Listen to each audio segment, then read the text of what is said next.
Hi everybody, welcome back to my channel. This is probably going to be my last video of this kind for this body of artwork. Now I've been going down the truther rabbit holes, if you will, pretty much my whole life, but the last 15 or so years somewhat seriously. A few years ago I came across Martin Kenny and his body of research and work based on who we are, what we are, where we're going, etc. And I was absolutely fascinated. What started out as a cool little art project to try to bring some of his models to life in a 3D environment, I found myself connecting all kinds of dots in life and relearning and de-learning, unlearning a lot of things I've learned over the years. I found it amazing how my art, or art in general, color theory, composition, perspective, perception, order, balance, harmony, all correlate to our existence here and our experience as humans, or rather spirits having a human experience. I've also been producing music for the last 25 years, and this sent me down beautiful bodies of knowledge in regards to the solfeggio frequencies, the 432 Hz, and other sacred frequencies which have been used over time in many ways, and how perverted our current state of media consumption is in regards to all of it being a beautifully designed cocktail to destroy your soul, depolarize you, and keep you hooked on a toxic intake with all of your senses. Anyway, music production, the sine wave. We all come from a sine wave. God, to me, is this guy right here. Energy, oscillations, multiple oscillations, overlapping, patterns, etc. So I say all that to say, what started as a cool art project turned into a few masterpieces that got mirrored and mirrored and mirrored and translated and retranslated in many languages, and now sits as a cool body of work which I sit back, look at, and am absolutely fascinated by. Yes, I'm fascinated by my own work. Why? Because as I keep saying, it felt like this was not only guided, but I did it way too fast. I did it way too good. It turned out way too good ahead of its time, and is probably literally my biggest, best piece of art slash music slash multimedia slash research knowledge all put into one. And of course, all still based on Martin Kenny's research and us doing a yin-yang, a collective dance of energies to come up with these beautiful masterpieces. So first, a thank you to the universe and to Martin and to you guys. I feel like my palette of skill sets, my art making, my music making, my multimedia making skills are finally being used for their true purpose. These passion projects, as I call them, take a lot out of me, but also fill me with knowledge, a new way to experience this life, a new way to appreciate this experience as well. Okay, so the reason why I'm even doing this last video is this is a compilation of everything.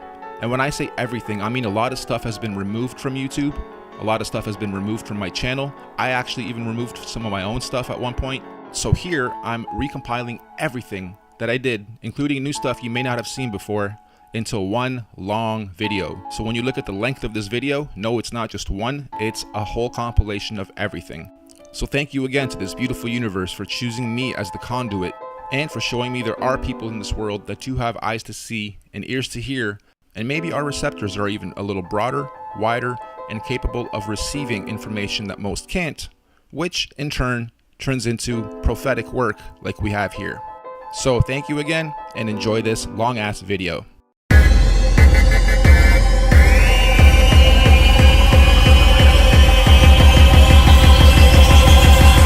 Hi, my name is Martin Kenny.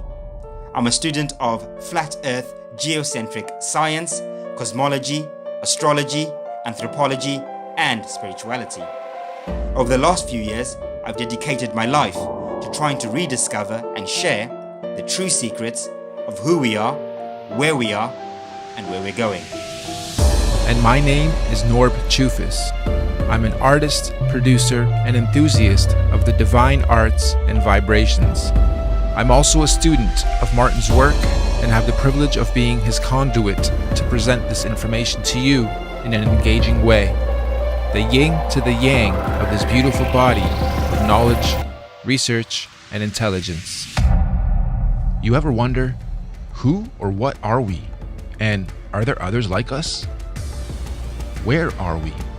And are there other places like this? When and how did we get here? And have we been here before? What are we doing? Why on earth are we here? How did all this life begin? And where are we going? On December 21st, 2018, join us as we explore these questions in detail. Our cosmic cycles of space, time, and matter of the past, present, and future, using syncretic research, combining scriptures, mythologies, holy books, science, cosmology, observable reality, and inner knowing. Mother Nature meets Father Time, a 168,000-year journey into our existence, our time capsule, our home. It's quarter past the fifth epoch. Do you know where your consciousness is? For those with eyes to see and ears to hear, the year 2020 marks one of the most important events in our history. Let us help you prepare, understand, and be aware of the changes to come in our world. Universal disclosure. The Master Oscillation. Welcome to the quick version of the Norb theory. If you guys find this interesting, I urge you to watch the full version. The link's in the description. So, a lot of controversy. Is it flat? Is it round? Are we spinning? Is there curvature? Here's another theory. It kind of mixes both. Ancient Greek, Norse, and Hindu cosmology all focus on an orb as the universe. And after watching enough flat earth videos and a couple of these, I went down the rabbit hole of the cosmic egg. And after watching Martin's video, shout outs to you, bro, I decided to make a 3D version presentation of the whole thing with my own couple spins. I urge you to watch his videos too. Links will be in the description. So let's walk through how this universe may have started. Step 1. Out of the void, the Holy Trinity gets created. Birth, life, death. Repeat. Step 2. The Holy Trinity creates its womb to protect itself from itself, the void. Then the Trinity separates into 3. Positive, neutral, and negative. Next step, the cosmic vortex is created. This gives us our oscillations, our weather, our currents, our airflow, etc. Then, our actual Earth, the rock, a 3-level pyramid on both sides. We are on the 3rd plane. This gives us our 4 elements of life: air, earth, water, and fire. Up above, the galaxies and the stars and the firmament are put in place. Next, we have our toroidal fields. These electromagnetic fields protect and separate all the lands. They also oscillate at different speeds, giving us all our rotations of the different planets. Next, the suns and moons are put in place. 3 suns, 3 moons, with Mercury in the middle, acting as both a sun and a moon. And there you have it, Earth, the universe, within a multiverse, within a masterverse. We can't get past lower Earth orbit. That's that first toroidal field to the lands of Mars and Venus. The Antarctic is not the South Pole. The Antarctic is the perimeter around that first toroidal field.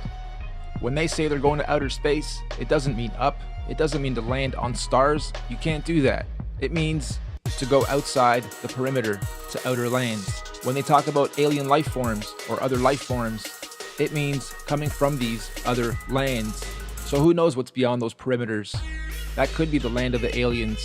Maybe we're the aliens. Maybe the outer perimeter has even more life forms and resources and inhabitable land. Maybe some of us already get to go there. One thing's for sure, if this is true, I could see why they'd want to hide it. The resources on these planes are obviously limited if this is all designed. If there really is a dome above us, and we're stuck here, and we can prove it, then the first thing we'll want to do is break out, figure it out. Why is it here? Why are we here? Who built this? Next, the religions will probably all claim they were right. Next, chaos, panic. The elite have done a great job at the divide and conquer campaigns over the last generations.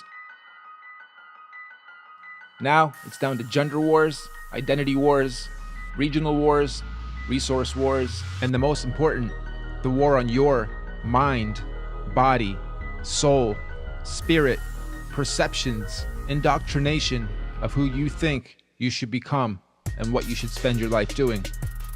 We're not unified, and that's the last thing they want. This scares some people. This makes others laugh. They'll continue believing we're spinning on a ball, defying all kinds of logistics. But okay. The cool thing though is we're having a mass awakening.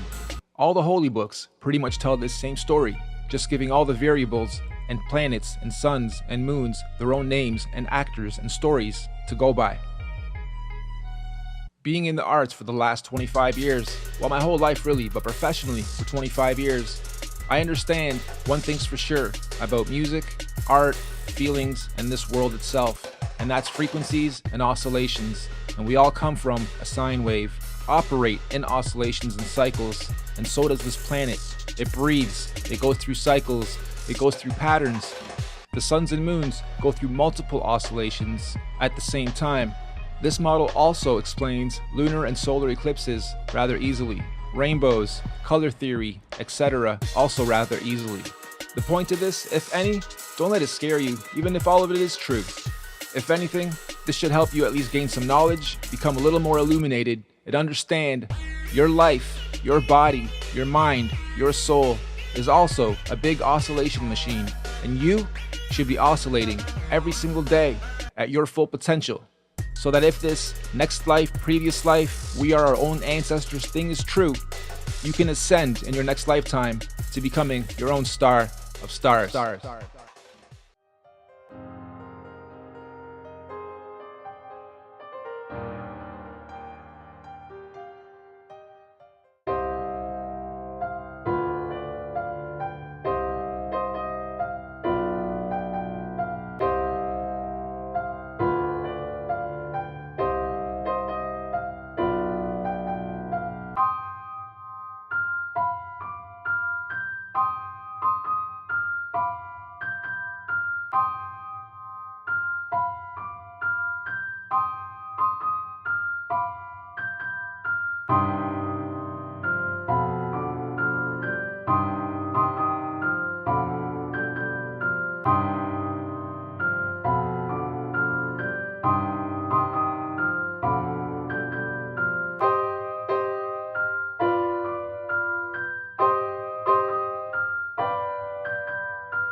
True, all of us used to be one on the same vibration.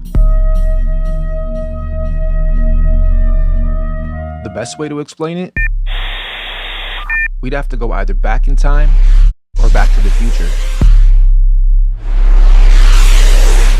To the starting point of time, 0, where all the axes meet. This is actually the death and the rebirth of consciousness.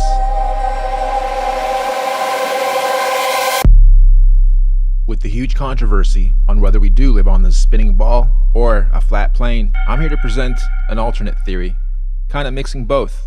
Ready?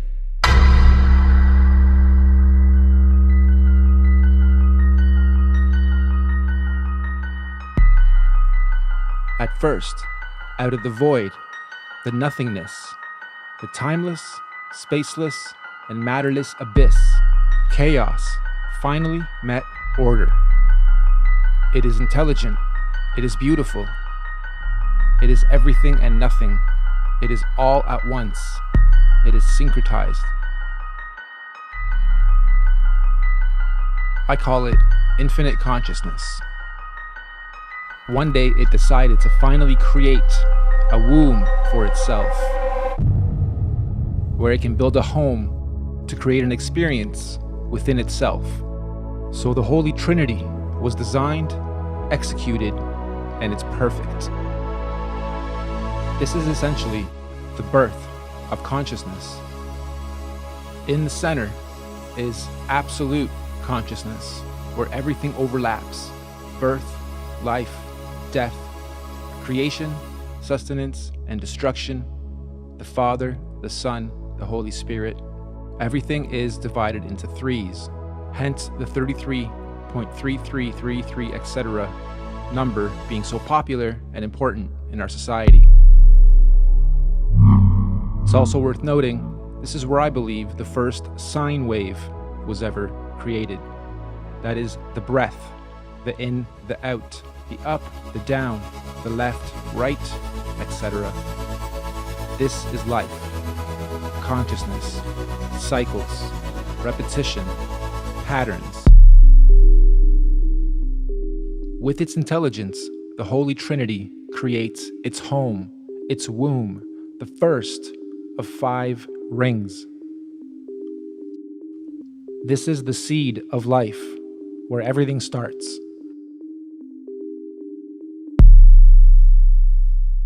While slowly transitioning from chaos to order, the Trinity divided itself into 3 portions. Just like on a magnet, you have red and blue, positive and negative. Here we have birth, which is up top, Polaris, the highest star. In the middle we have life, which is green. And on the bottom we have death, which is red, negative polarity. This is also why we have RGB in our color codes. I'll actually explain that one in a bit more detail a little later, because it is important. Next, the Trinity started to stir its creation, essentially creating our cosmic vortex, the universal highway, and our atmosphere generator, all basically connecting us to the Masterverse, so they say. Up top, this also creates the mainframe that powers it all. This gives us our energy, our weather, our flow of airs, waters, currents, all spinning clockwise, oscillating, and giving us our gases, gravities, densities, buoyancies, turbulence, etc.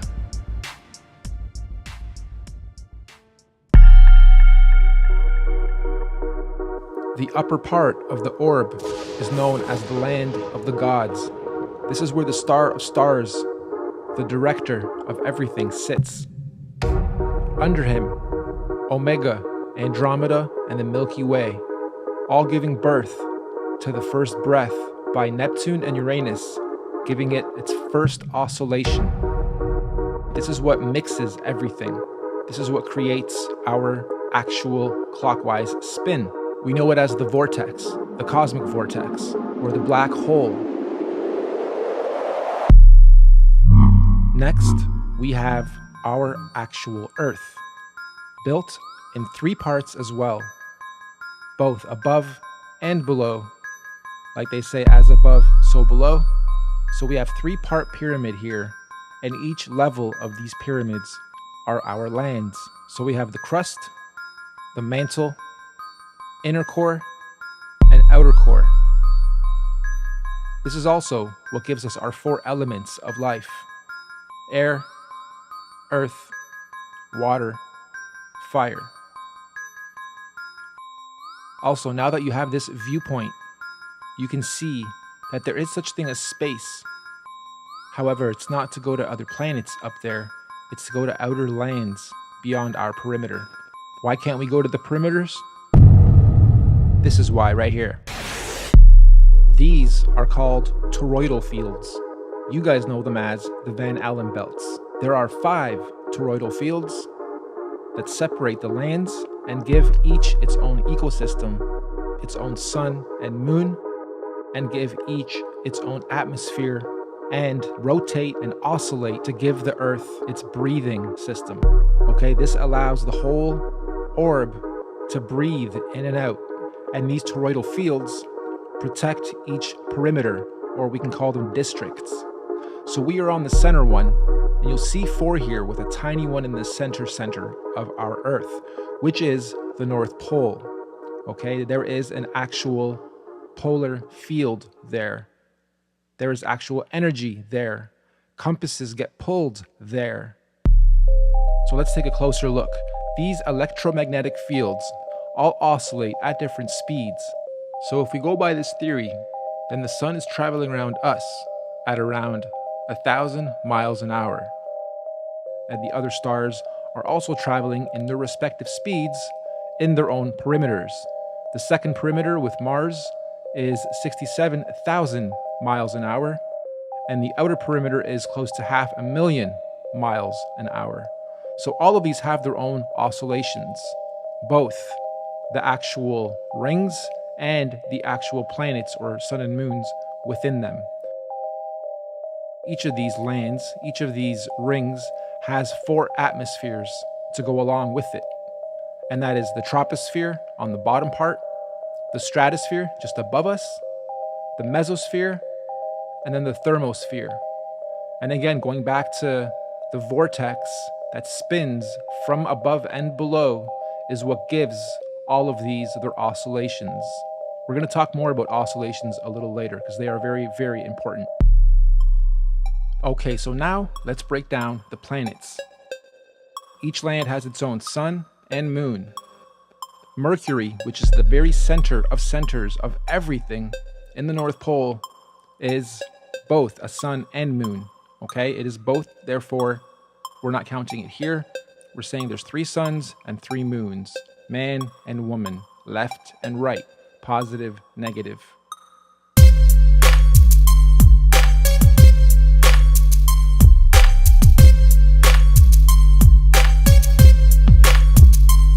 Each land has its own ecosystem. This is where the theory of extraterrestrials or extra terrain, extra land, come from. The outer ring may also be where dinosaurs, creatures, aliens, again, a different ecosystem, different light sources, colors, air, breath, everything is different. So, when they say they're trying to explore outer space, it doesn't really mean up, because those are luminaries, those are stars, those cannot be landed on. They mean outer lands beyond the perimeters known as the South Pole or the Antarctic.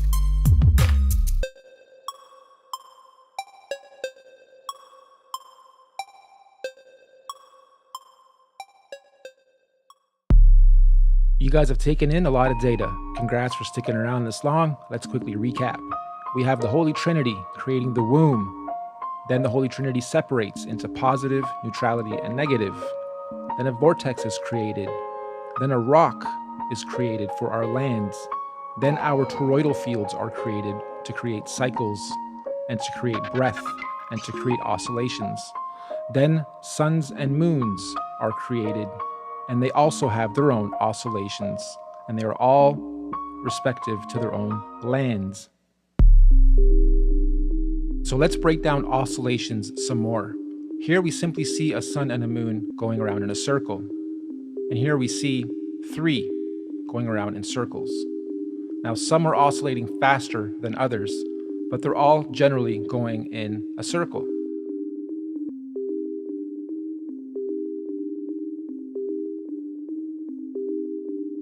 And they are now going to oscillate in a lot of different ways as well. Here you see the original oscillation to the different types of patterns you can create while doing your big oscillation. So this is a double oscillation. And here you can see that all the planets are also moving up and down over their oscillations as well. So we have a big oscillation, and then a pattern within that as a secondary oscillation. Then we're moving up and down as a third oscillation, and they're changing patterns over time and could be adding and removing other oscillations. Who really knows? You can also create different types of oscillations based on the different wave type. We are known as a sine wave. Everything is fluid. There are also sawtooth, triangle, and square wave types. This is also used a lot in music production. We'll go into that a little bit more later too. But you can see that these patterns create beautiful shapes, and they also depict our time, our seasons, our summers, winters, when the planet's breathing, opening and closing. That gives us all of our different oscillations. These oscillations also explain the various lunar and solar eclipses. Think about it. In certain oscillations, the sun will be going in front of the moon. In other oscillations, the sun will be going behind the moon, or vice versa. And that probably happens with all the planets. That's why sometimes you'll see people ask, why do I see 2 suns or 3 moons or whatever, the various variations and phenomena that we see. Generationally, these patterns have been tracked to some degree. If you actually pause the video as these are going around in their circles, you'll start to create amazing shapes. And if you connect all the planets and the dots, so to speak, you'll see where the yin-yang symbol comes from, the positive negatives come from, color theory comes from, frequencies come from, everything basically comes from these oscillations. It is a beautiful system of design. They say the fallen angels or the illuminated ones have had this knowledge, which I'm presenting to you today as a simple theory, but there's probably some truths to some of this, have had it for a long time, and it has been perverted and distorted over time. Now, just as a side note, wouldn't it be a great story to tell the populace that you cannot get off this plane, because there is just infinite time and space outside of this plane?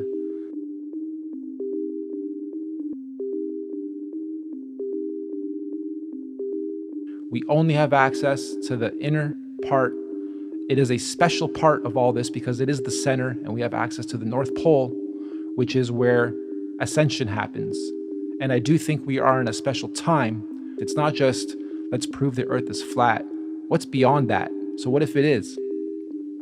Well, what might be outside those perimeters? Maybe there are things we need to protect ourselves from. And or maybe it is just a bunch of land we cannot get to, but every country, every government would love to chop it up, carve it up, because there's so many precious resources out there potentially. Okay, so let's look at oscillations and frequencies in music now. I've been doing music production for a very long time, on top of doing art, digital media, video.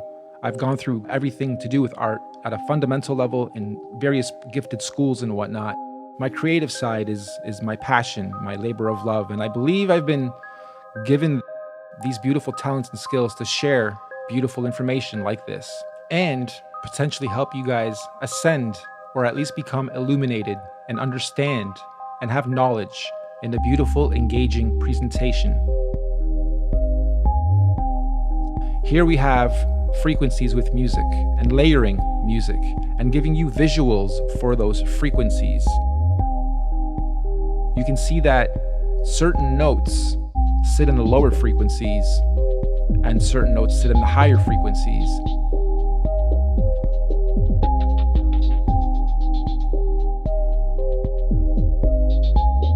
But here you can see layers of audio overlapping each other and creating beautiful waves as well. And when you layer things properly, you create harmonics, natural harmonics. And that's when the oscillations become beautiful visuals as well. So everything is everything. And this is another example of that.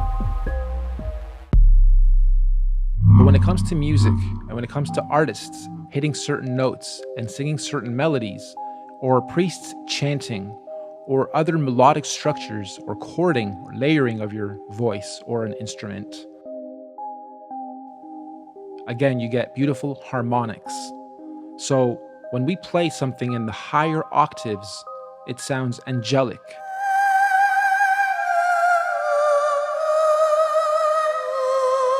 When we play something in the lower octaves, it sounds demon-like.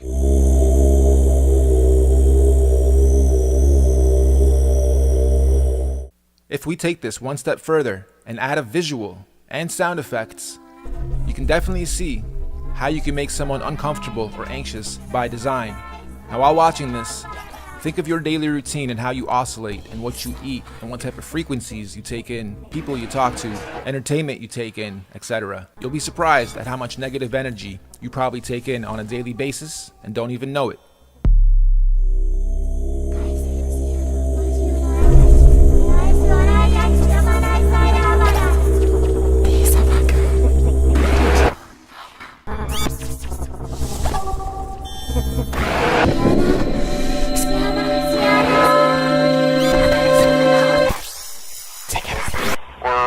Moon. Over. We cannot believe you are on the fucking moon. Over. You know when a musical artist is singing and they're off key, you can just tell, you can sense it. You know the harmonics are off. Or when someone's showing you a spoofy video, you can tell it's fake. Or when a journalist is spoofing a story, you can tell they're faking it. This is because the harmonics are off and your bullshit radar is basically detecting it. But when you do it through things like entertainment and movies and music and comedy, where there's a bit of truth to every joke, you play a very fine line of the types of perceptions you're presented with your whole life. So of course, me showing you this stuff's probably making you reject it instinctively, because your whole life you've been told we're living on a ball that's spinning in outer space in infinity. And in part, some of that might be true. Singularity could be the Big Bang. Our whole universe might well be flying through infinite void. But our actual land that we live on, well, I'll let you be the judge. Or you've ended up on this video because you've already discovered your own truth. So what I'm trying to say, when you do listen to frequencies, watch movies, do your day-to-day, take in 5,000 logos, 400 cents, 300 people's eye contact, and energies overlapping yours, think about what your purpose in this life is. Because my goal is to help you guys ascend to a higher state of consciousness, become illuminated, and you too are nothing but a big oscillation machine. When you breathe in and out, that's oscillating. When you walk, your whole body is oscillating. When you sleep, you're going through a cycle. Everything about us is oscillating, and you should be oscillating to your full potential in this beautiful universe.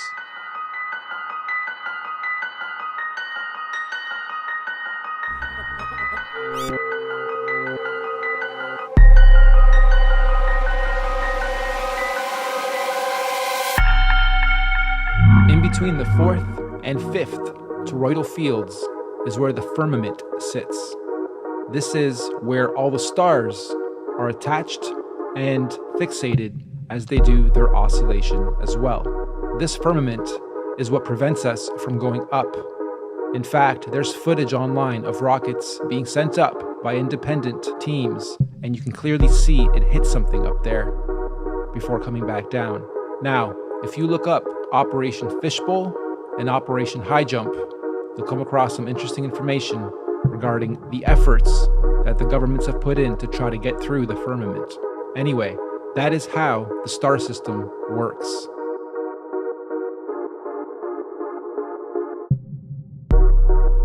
Now, the top two planets, Neptune and Uranus, are, I believe, also just above the firmament. They are what give the initial spin to the vortex. These two are also known as exoplanets, and that is because they are on the exterior of the toroidal fields and outside of the three suns and moons system. And again, this is what gives all the differentiation to all the oscillations of everything else under it. So we've covered a lot of the top half because that is our home, and we don't really know what's on the bottom. But based on the same research sources, the bottom is very much like the top, except with water. There are also 3 levels below us that mimic what we have above, and then there's also a firmament on the very bottom, just above Pluto. Again, instead of air, it's water, and it's known as the Great Deep. The 5 toroidal fields operate down here to cycle the water in its respective cycles as well. And frankly, who knows what kind of life forms may be down there, or what may be down there. but this is known in our literature as hell. Interesting, huh? So, how does religion tie into all this? Let me try to explain, and this is just my opinion. I believe all the holy books were simply metaphorical stories to explain exactly what I just showed you. I don't believe they were actual people. I believe they were depicting everything you see here, and all the variables were given their own characters. I'm going to stick to the Bible here, just to give you guys a couple random examples, and then please refer to any of it for yourselves to see if you can pinpoint the metaphor. When they say Jesus died on the cross, that is a metaphor for Jesus is Christ. Christ represents consciousness. Consciousness died on the cross. The cross is the crux, again, the cross section, the middle point of middle points. And if we look at the cross in a 3D format, you'll notice it's not a plus symbol. The center horizontal piece is moved up because on the universe, we are not in the center of centers, we are up a little bit on that third plane, right? So when consciousness died at the cross section of our universe, that is the North Pole. And when they say follow the North Star, that is Polaris. And the birth of Jesus is also under the North Star. The very center of the first toroidal field inside is known as the Garden of Eden. That is a holy place. That is a spiritual place. So when Christ was crucified, consciousness ascended into the heavens through the moons, because you come in through the suns and you leave through the moons, ascended into heaven, and 3 days later was reborn. Again, a metaphor for reincarnation, or your next cycle, your next life. This is where past lives, future lives, we are our own ancestors, etc., comes from as well. Also, in the name of the Father, Son, and Holy Spirit derives from this too. Pretty much every single thing you see in the holy books, it's a story and a metaphor to explain one of these variables in this beautiful universe. Hey, I'm just putting forth theories. I'm not trying to push any religion onto anybody, nor am I religious. But I do believe that people in ancient times simply had this knowledge and again told it to us in story format, or in book format, or in holy book format. I thought a lot about how to close this out because I've given you a lot of intel, and some of you are probably laughing, while others have been here before, and others are even farther along in the research than I am. Some of you are probably asking, where did you get all this info? Are you just making this shit up, or is this actually sourced material, or...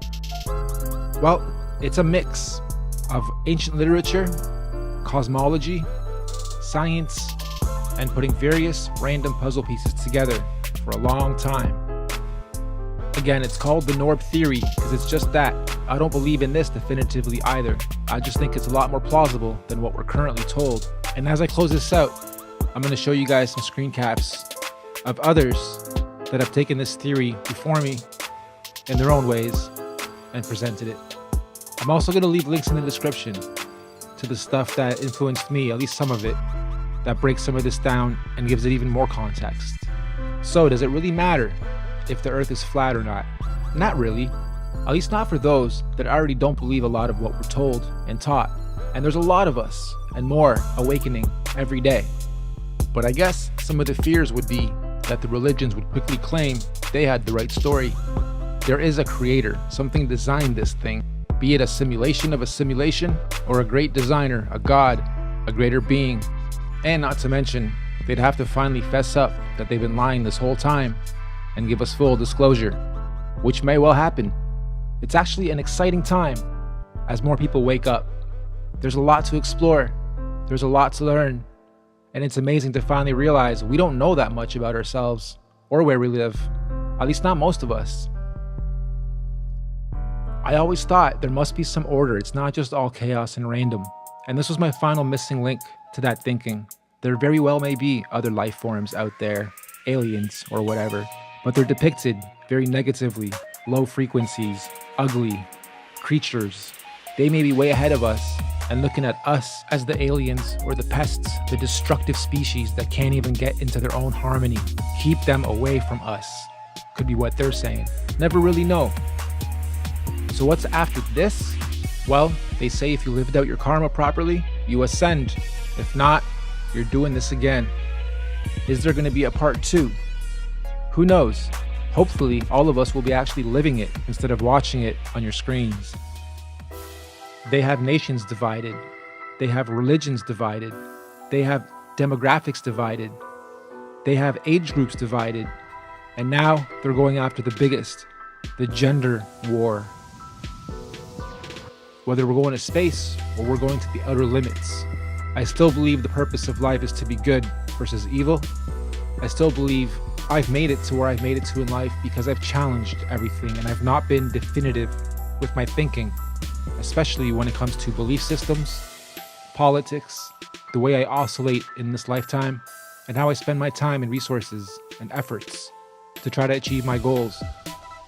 As we go through this transitioning, this big mass awakening, I'm sure some of you can already feel it and sense it. More and more of you guys are going to come to your own truths faster and faster than ever before. So if anything, I'd love for you guys to at least keep an open mind to this and anything that is presented in front of you as fact and definitive.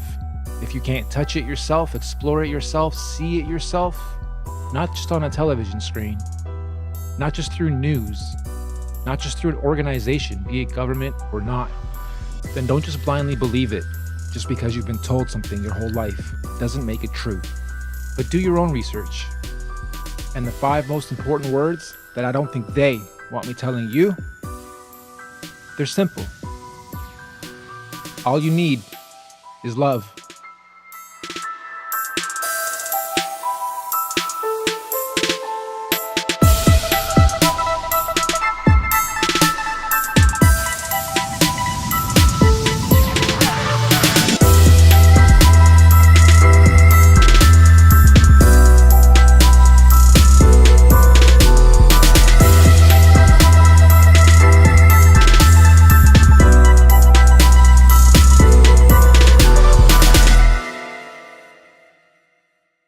So the sun is Sunday, moon is Monday, Mars is Tuesday, Mercury, the center, is Wednesday, Jupiter is Thursday, Venus is Friday, Saturn is Saturday.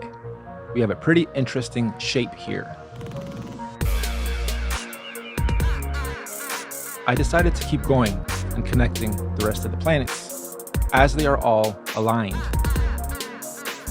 I started noticing really cool patterns of perspective and all kinds of shapes, stars, triangles, rectangles, and pretty evenly split pieces, although the image itself is on a bit of a perspective angled downwards and a little to the right. So this won't come up perfectly, and I'm simply in Photoshop using the shift command with the pencil tool to connect one point to the next. So it's all kind of rough, it's not perfect.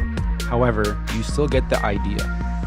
I decided to keep going and connect the upper parts as well, starting with Polaris, Singularity, and I got even more perspective. Now I'm starting to see pyramids, 3 dimensions. Then I started to think about some of our structures and some of our stories, and the story of Babel, where they built the tower to try to get up there. And Polaris decided, nope, we're gonna flood everything, you guys gotta start over. You can't cheat the system to try to get up and ascend faster. And I started to look at some of the other pyramids and noticed the 3 big ones. It's important because the tallest is always Polaris, the second tallest is always a sun, and the third is always a moon. So the suns are always a little higher than the moons. Anyway, just thought this was kind of interesting as I start overlaying some of the images. Okay, so I start to go even higher now and connect the midpoint, the firmament, well, the midpoint up there. And I get even more perspective, perhaps even more dimensions. And again, as they are spinning and oscillating multiple directions at the same time and changing that directional pattern, We go through different cycles of time. We go through different cycles of energy. We go through different cycles of consciousness. Then I started to get a little sinister and look for logos that might fit, and came upon this. Again, just theorizing, just having some fun and being creative, seeing what I can come up with. And as I get each new puzzle piece and go, aha, something interesting just happened, let's add this to it, let's add that to it. This is just me, again, theorizing, being creative on perhaps why the chevron vector symbol is so important, because it's in everyday use all around us in all our energies and all our logos. This is definitely one of my biggest masterpieces as far as compiling a bunch of info and presenting it with wicked graphics, my own music, Foley, 3D from scratch, pretty much everything you see here. And I'm really proud of this thing. So please feel free to share it, critique it, drop your comments below. If there's any corrections to be made, feel free to drop those too. Thank you so much for watching, and have a great day.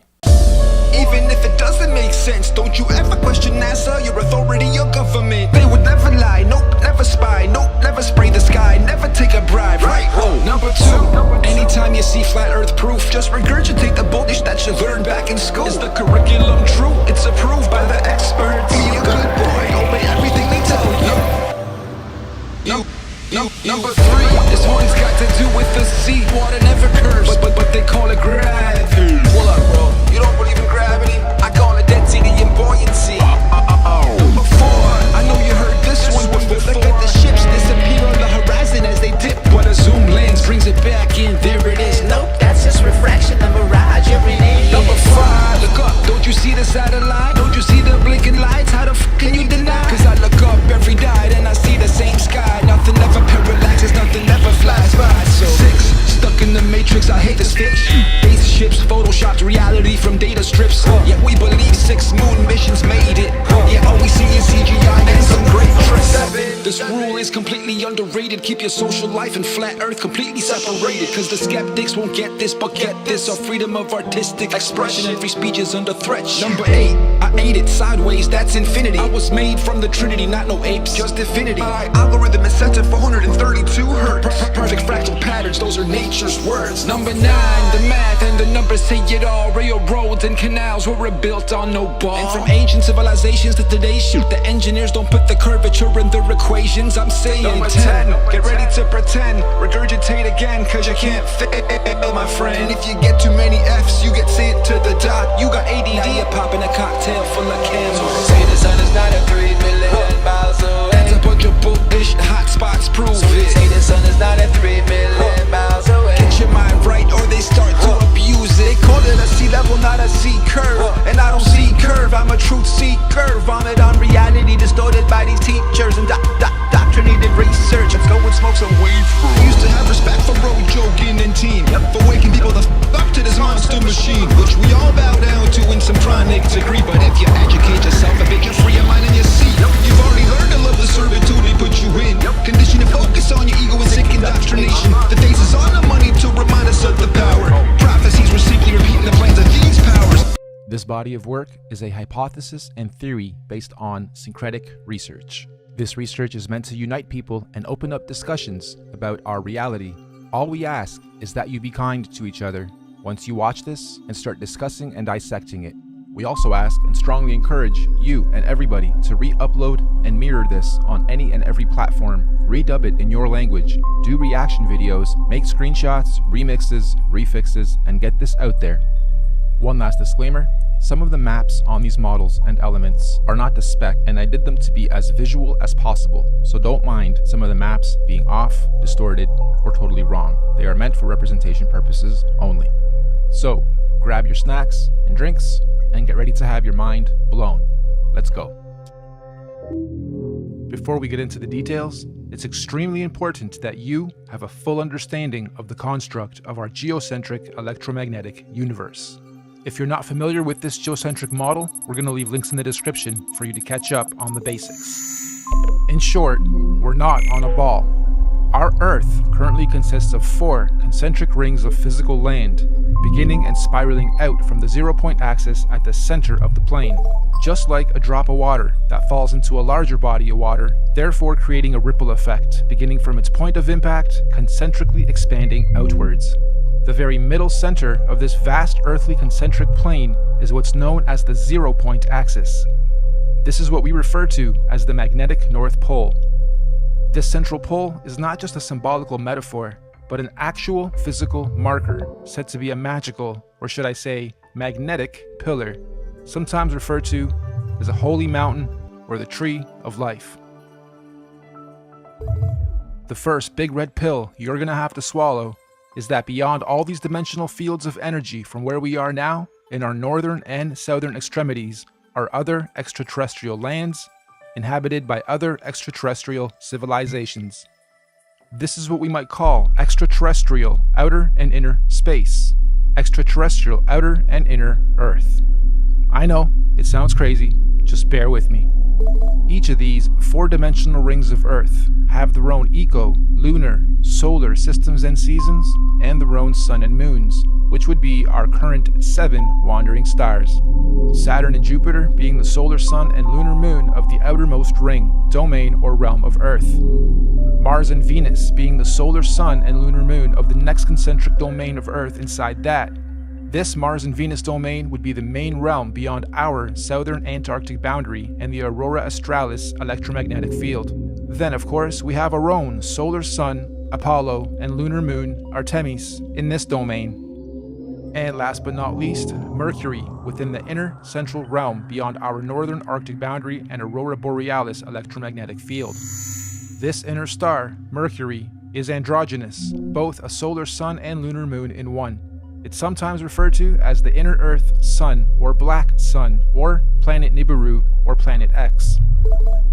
Now, the full expanse of our entire earthly plane with all the different realms would be what the ancient Greeks referred to as Mother Gaia, the Kemetic Egyptians called the Benben or Mother Geb, and the Indo-Vedics referred to as the Bhumandala.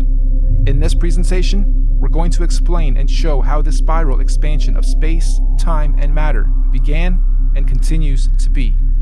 Let's go.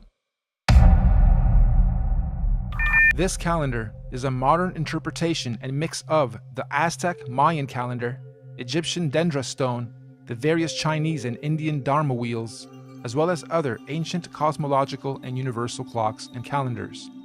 Many ancient cultures, civilizations, mystics, and researchers have created and depicted various cosmic clocks and calendars over the ages, some simple, others complex, but one thing is for sure, they all knew that all time operates in a cyclical pattern. They knew that everything in existence has a beginning, a middle, and an end. Birth, experience, growth, and death. Sunrise, midday, sunset, midnight. Spring, summer, autumn, winter. Iron, bronze, silver, gold. You get it. So our cosmic calendar of time is a macrocosmic and syncretic mirror reflection of those observable microcosmic clocks, calendars, cycles, and seasons of time. And as always, our research is embedded on the foundation of natural and observable everyday reality. Hopefully by the end of this presentation, you will have a better understanding of how different ages, races, civilizations, and realms have come about over time within our electromagnetic cosmic egg universe. So in order to understand our calendar better, we need to break down something known as an epoch. Our epoch here is going to be 24,000 years for one full cycle. What is the definition of an epoch? A division of time that is itself a subdivision of a larger period of time. Think of seconds to minutes to hours to days to months to years. Good examples of epochs. An epoch is also subdivided into ages corresponding to a series of chronological changes or events. An epoch can sometimes be referred to as an era, age, period, time, eon, span, stage, or point in history. Universal epochs are also sometimes referred to as a platonic year or a cosmic day. Just like a clock striking 12 and starting another cycle or day. So our epochs are 24,000 years, reflective of our natural 24-hour day and clock. 24 hours in a solar day, 24,000 years in a cosmic day. The first thing we're going to do is lay a typical 12-hour dial. We're going to follow this by also laying 12 months of the year, and follow that ring by a ring of the 12 zodiac signs matching up to each month. The next ring is going to represent our 4 seasons: autumn, winter, spring, and summer. The ring inside this one is going to represent our 24-hour clock, with 6 p.m. being represented at 12. The next ring is our meridian. We have midnight, quarter past, half past, and quarter to. And inside this ring are going to be our 4 concentric lands, eras, ages, civilizations, and solar systems. As stated, we've already had 4 epoch cycles, and we are currently a quarter past the 5th. Now, just as there are 4 earthly physical realms, there are also 4 physical humanoid root races associated with the creation of each realm. These 4 root races are the Hyperboreans, Lemurians, Atlanteans, and Aryans. But there's also a 5th race of beings that lives in the center, Mount Meru, of our Earth. This is the Master Root race, the Polarians. Unlike the other 4, the Polarians are semi-ethereal, meaning not completely physical beings. They do not have a definitive skin pigment, size, color, or race. Having said that, they are often depicted as being somewhat indigo-bluish, translucent beings. The very middle or central point of Earth is where the Earth and the heavens meet, and this is where the gods live. We propose that the Polarians are able to transverse between the 2 worlds, the heavens or spiritual realms above, and Earth/physical planes below. Anyway, these Polarians began the human race at pole position. They were the very first forms of earthly beings to manifest on this plane. All the other 4 root races were seeded by the Polarians, hence the term Master Race. We could also call the Polarians the Guardians of the Earth. So this first Polarian epoch, or first 24,000 years, centered around the cosmic tree of life, was regulated by the grand heavenly first and largest solar system, Neptune and Uranus, the highest and first 2 wandering stars, or sun and moon, of our universe, albeit semi-ethereal in nature. And at the end of their epoch, the Polarians completed their first cycle or circle of cosmic time, 24,000 years of experience. This was the end of their epoch. At this point, the Polarians created their very first physical manifestation, and so the Hyperboreans realm and root race are created. A new physical paradigm emerges, unfolding out of the North Polar Center Axis, aka the very first ripple. We could also say the Tree of Life gave birth to its first physical fruit or seed. This process is what we might call a pole shift, the very first pole shift of our Earth. This new Hyperborean realm comes complete with its own solar system to regulate its physical space, time, and matter. The very first Sun and Moon are also created, Jupiter and Saturn. However, at this stage, they are androgynous. They are one. They are not separated. They only separate at the end of their epoch. This is the first domain to experience fully physical earthly space, time, and matter, all regulated by the very first earthly solar system. This Hyperborean realm that unfolded out of the center pillar was the very first Garden of Eden, surrounding the Tree of Life, or Mount Meru, at the center. Keep this in mind for the rest of the creation process. Every time a new ripple comes out, it is the new Garden of Eden. Over the next 24,000 years, during their epoch, the Hyperborean realm was gradually pushed outward away from the center as a new realm and physical root race was created. The second ripple, the Lemurian realm and root race, is seeded. A second pole shift, and again a new paradigm emerges, pushing the old Hyperborean realm outwards and away from the central pillar or Tree of Life. This is also where Saturn, aka Kronos, and Jupiter, aka Rhea, separate and start their orbit. This second realm, the Lemurians, also get their own sun and moon, which is at that point in time also androgynous, a sun and moon in one, which will in 24,000 years be known as Mars and Venus.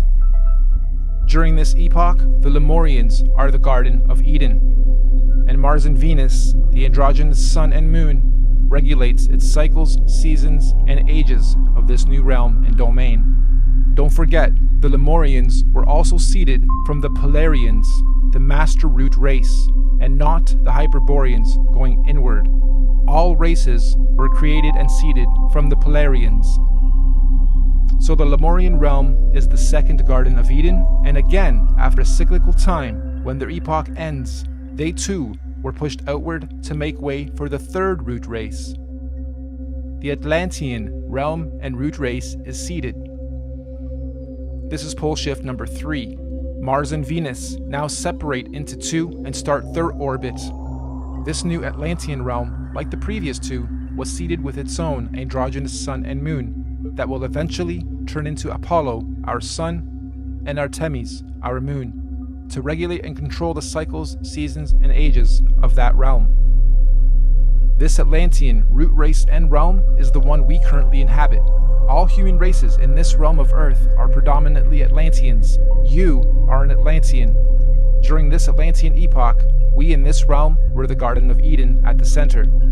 And once again, over cyclical time, 24,000 years, history repeats itself.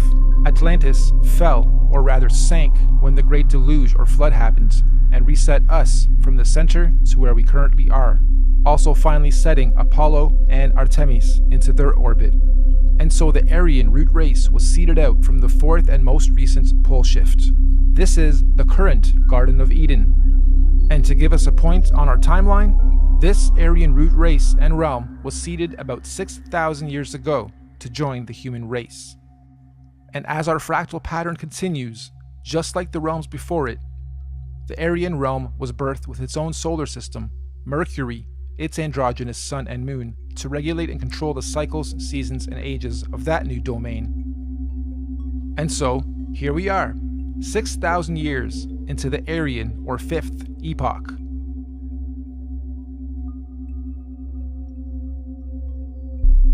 In summary, we have 5 epochs so far. The Master Race, the Polarians. 24,000 years later, the Hyperborean realm was created. 24,000 years after that, the Lemurian realm was created, then the Atlantean, then the Aryan. And according to many ancient scriptures, mythologies, and mystics, there are 2 more epochs to come, meaning 7 epochs, 7 earthly realms, and 7 root races. Moving on. You'll also notice in this realm of Earth we are currently in, there are 4 main races. All the other races in between are mixed races, or rather mixes of these 4 sub and root races. The black races have their DNA lineage from the very first Earth root race, the Hyperboreans. All native black cultures of this realm predominantly have their cultural beliefs and practices handed down by the Hyperborean root race, sometimes referred to as the Anunnaki. The Oriental Asian races have their DNA lineage from the second root race, the Lemurians, and likewise, the Oriental cultures stem their beliefs and practices from the Lemurian root race, commonly and mistakenly referred to as the Reptilians. The Indo-Asian races have their DNA and lineage from the third root race, the Atlanteans. The Indo-Asians naturally stem their beliefs and practices from the Atlantean root race of their current realm. The Indo-Asians naturally stem their beliefs and practices from the Atlantean root race of this current realm. This means the Indo-Asians or Vedic Indian races are the original root race lineage of this Atlantean realm. And the white races have their DNA lineage from the most recent fourth root race, the Aryans. And of course, most of the white cultural influences we see today are seeded from the Aryan root race currently at the center, Garden of Eden. The Aryans are what most religious texts and mythologies refer to as the current gods, or sometimes fallen angels. The Aryans are also sometimes confused with the Palladians, aka Polarians, who are semi-ethereal beings that live at the very center, Mount Meru, and not in the current Aryan Eden realm. Now, although we in this realm all appear to be different races within our different sub and mixed race lineage and traits, we are actually one race. This is due to the mixing of genetic codes over time. We are all predominantly Atlantean humans.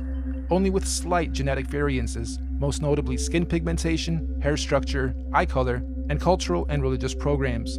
In fact, most of the racial and religious divisions and wars fought today have their roots seeded from past wars between the 4 root races.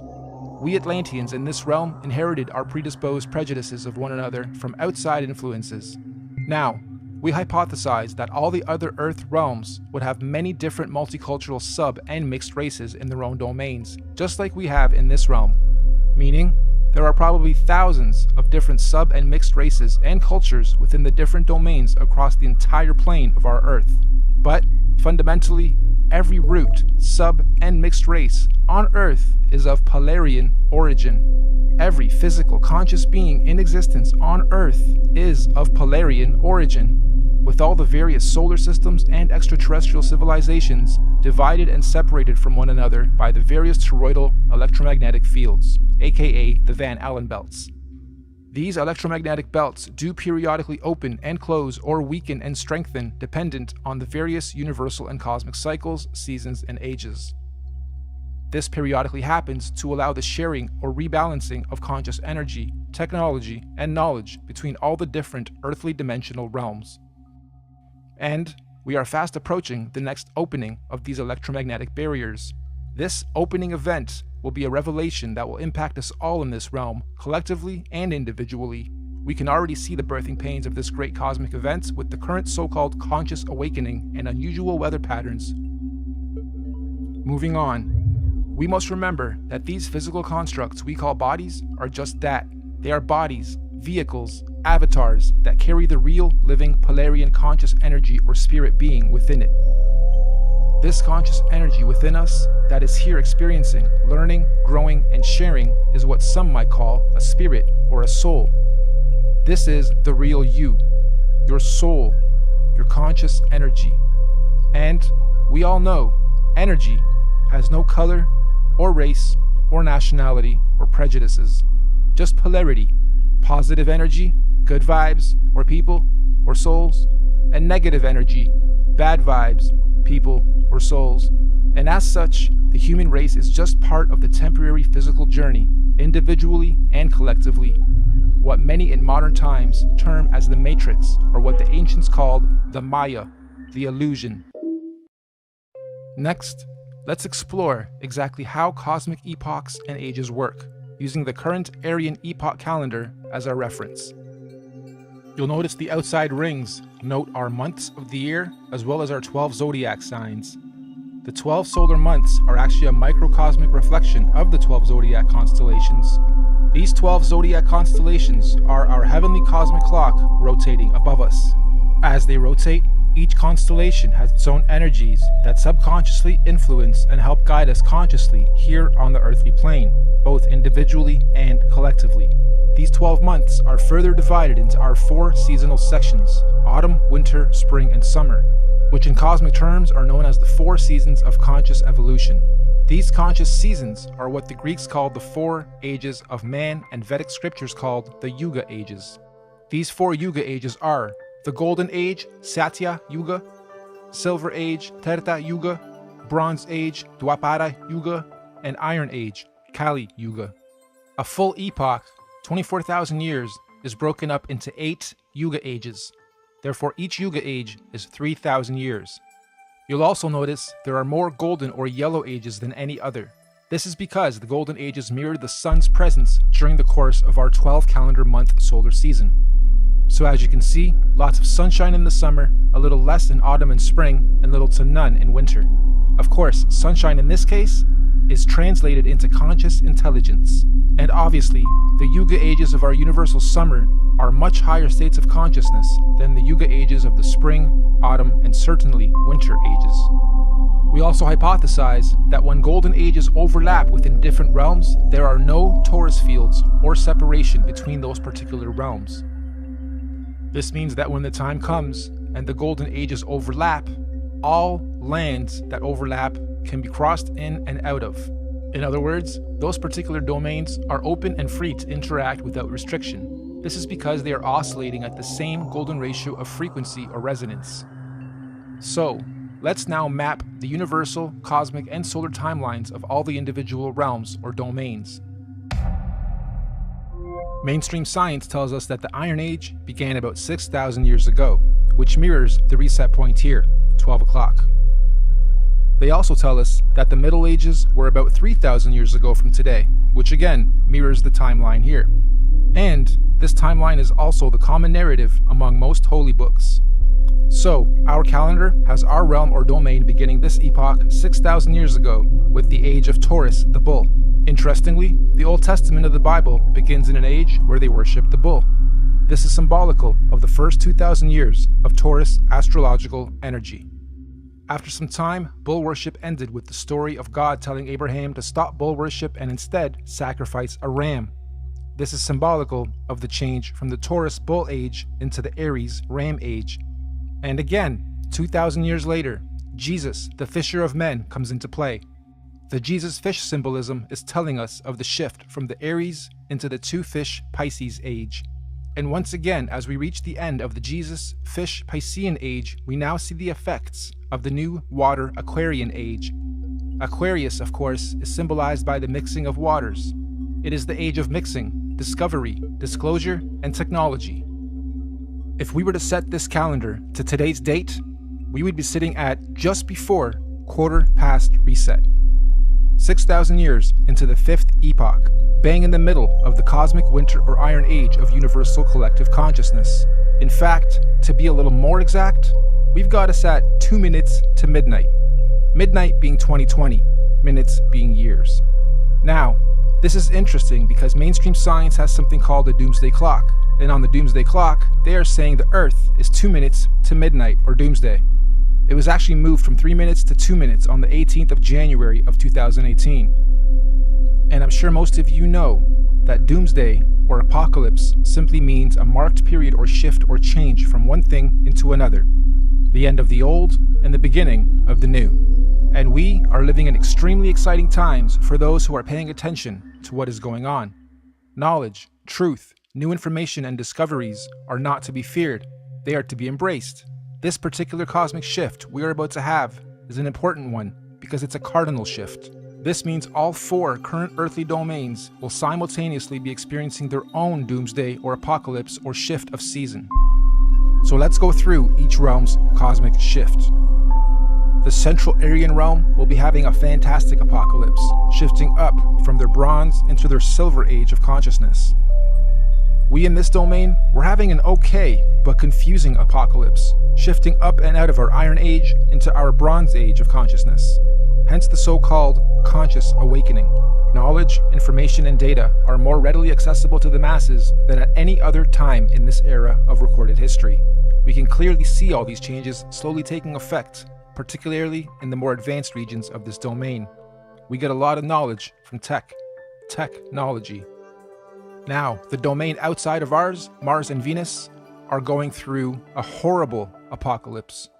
A real doomsday for them as they reset or fall from their golden ages into their iron age of consciousness.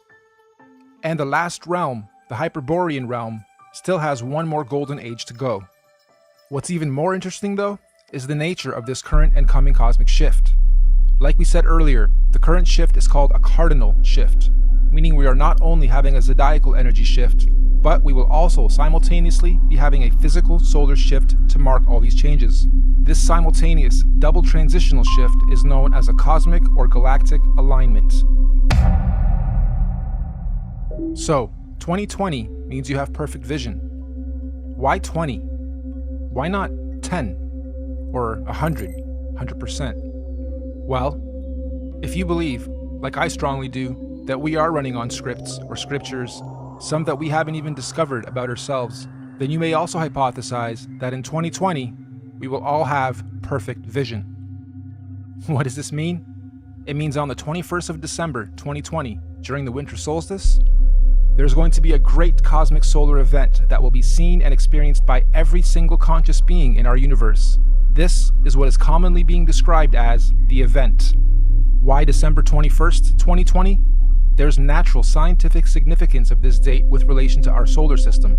Most of you will know that on the azimuthal equidistant geocentric Earth model, the Sun coils up and around the electromagnetic dome that encapsulates our Earth for the summers, and coils down towards the end of our solar year to its southernmost position of the Tropic of Capricorn, and on December 21st is at its lowest zenith or y-axis point, the farthest out from our land center and the closest to the Earth vertically. This is what's known as the winter solstice from a northern hemisphere perspective. Once the Sun has reached its lowest point, it follows the same gradient circuit, neither ascending or descending for 3 days, before it then begins its journey back up to the Tropic of Cancer towards the top and center of our electromagnetic dome of this domain. Meaning, every year, for only these 3 days of our year, from the 21st to the 24th of December, the Sun is neither rising or falling along the electromagnetic torus field dome over and around us.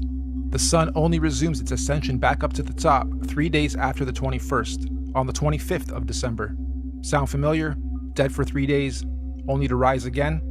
Anyway, if there's to be any kind of cosmic solar event, it would most likely happen during this period when the Sun figuratively dies and is waiting to rise again.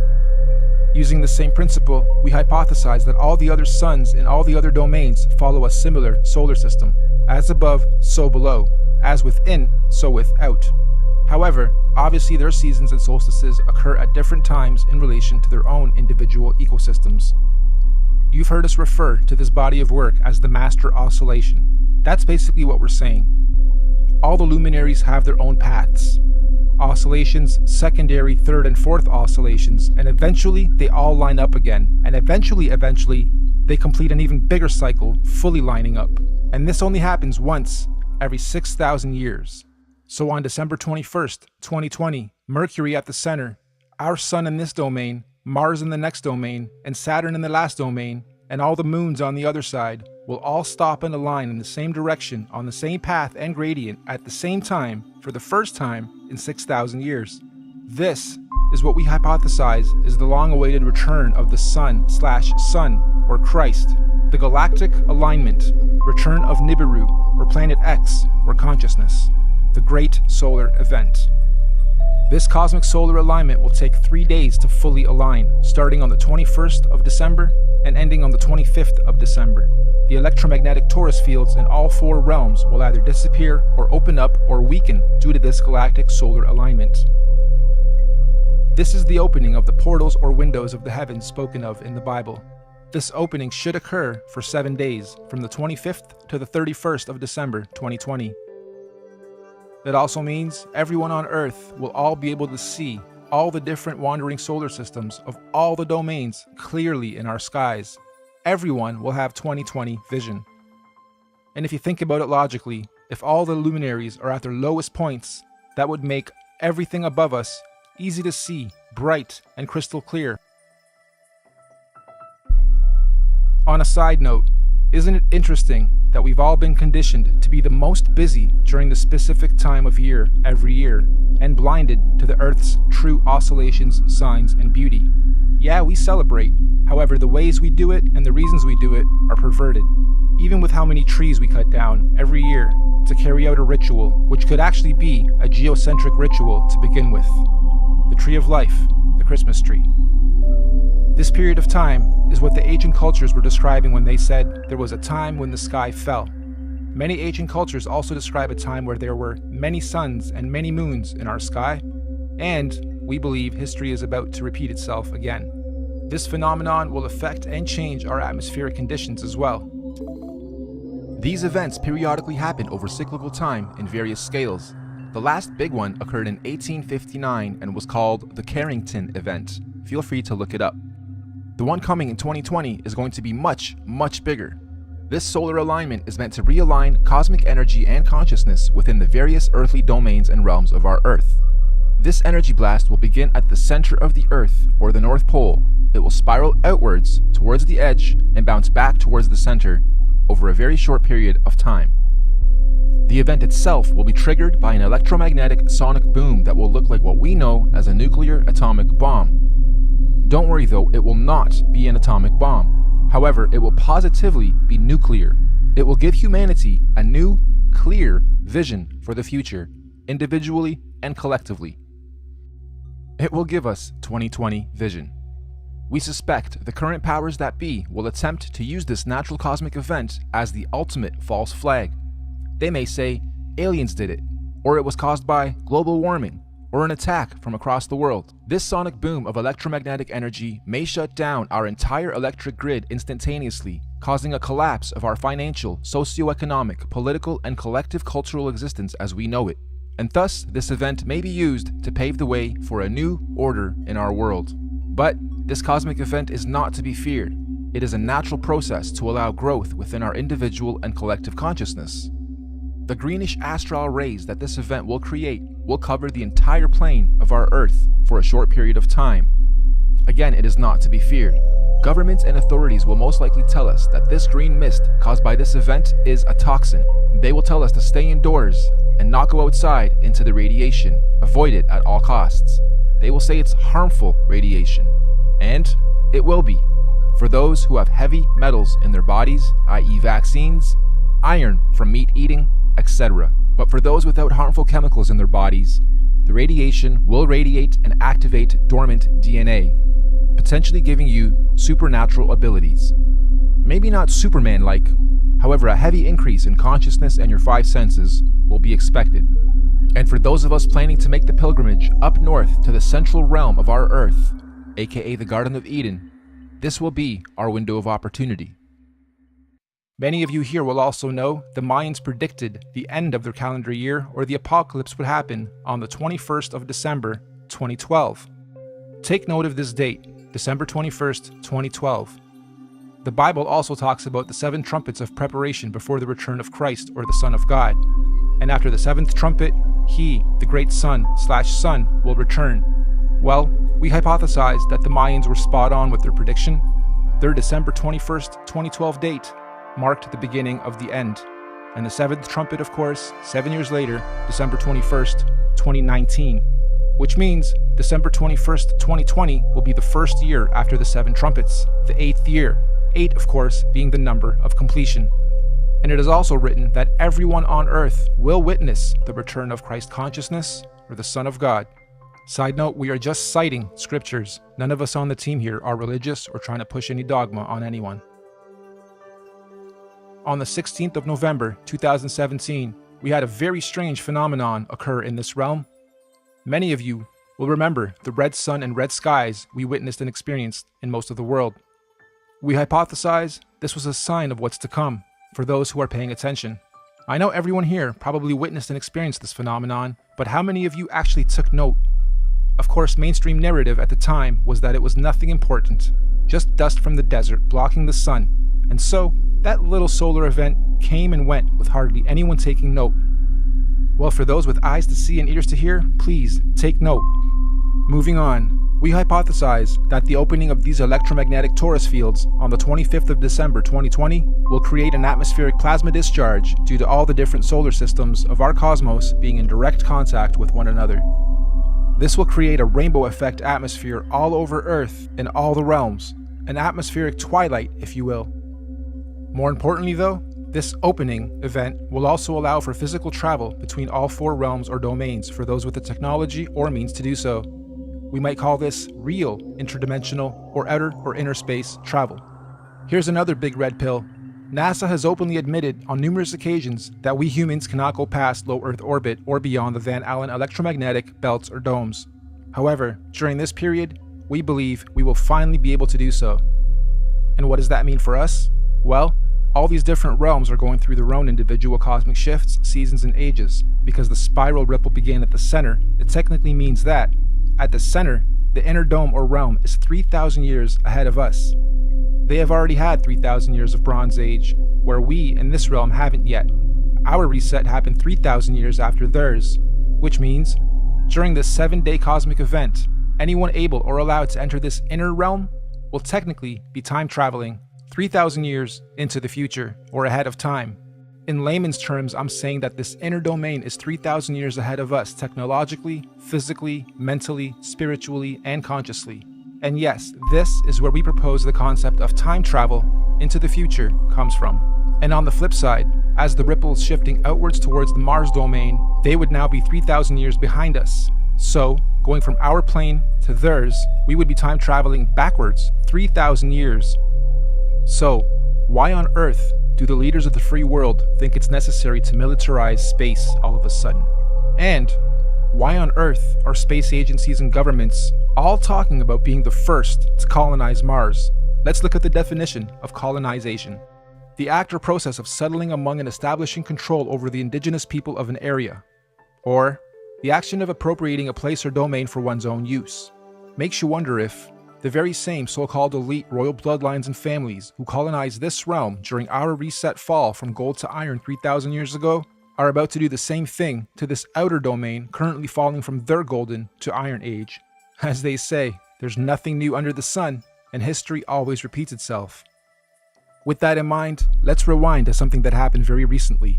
December 22nd, 2017, the SpaceX Falcon launch.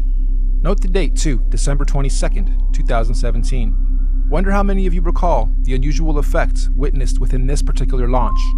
It looked like the Falcon X was trying to pierce through something. Or perhaps, testing the outer electromagnetic belt or torus field. Kinda makes you wonder, were they trying to beat the clock? Perhaps they succeeded and the secret colonization to Mars is already underway as we speak, hence the militarization of space. However, if they didn't succeed, I'm willing to bet we're going to see another very similar attempt around the same time this year and next. Okay, let's stop for a second. I had to add this after the final edit. This script was written months and months ago. I got this script months and months ago, and as I was developing it, I wondered what would happen mid to late November as I was rendering that part.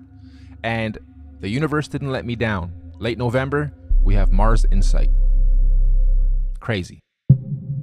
Interdimensional earthly time travel is not just a matter of anyone packing their bags and simply going there. There are obviously many extenuating circumstances, like universal and natural laws, that determine how, when, and who can travel where. For instance, the advanced Bronze and Silver Age beings at the center would not want or allow any primitive Iron Age being from the outside into their domain, as it would unbalance their natural harmonic existence. So anyone here, from this realm, wishing to travel ahead of time into this inner realm would generally need to be, quote-unquote, ahead of their time here, where we currently are, vibrating at a high frequency spiritually, mentally, physically, mind, body, and soul. Many scriptures call this the days of reckoning, or judgment day, or the return of a messiah or messenger of some kind. In this case, we believe this is the so-called event, the return of Messiah. Anyway, let's move on. Those who are ahead of their time in this realm will somehow be given the opportunity to go up ahead of time into this inner or upper realm when the time comes. Likewise, we also believe that those still lagging or holding on to old, outdated, backwards paradigms will of course naturally be drawn back in time to the outer realm. This is where we hypothesize our current elite establishment is planning on going to install a new world order for those beings out there.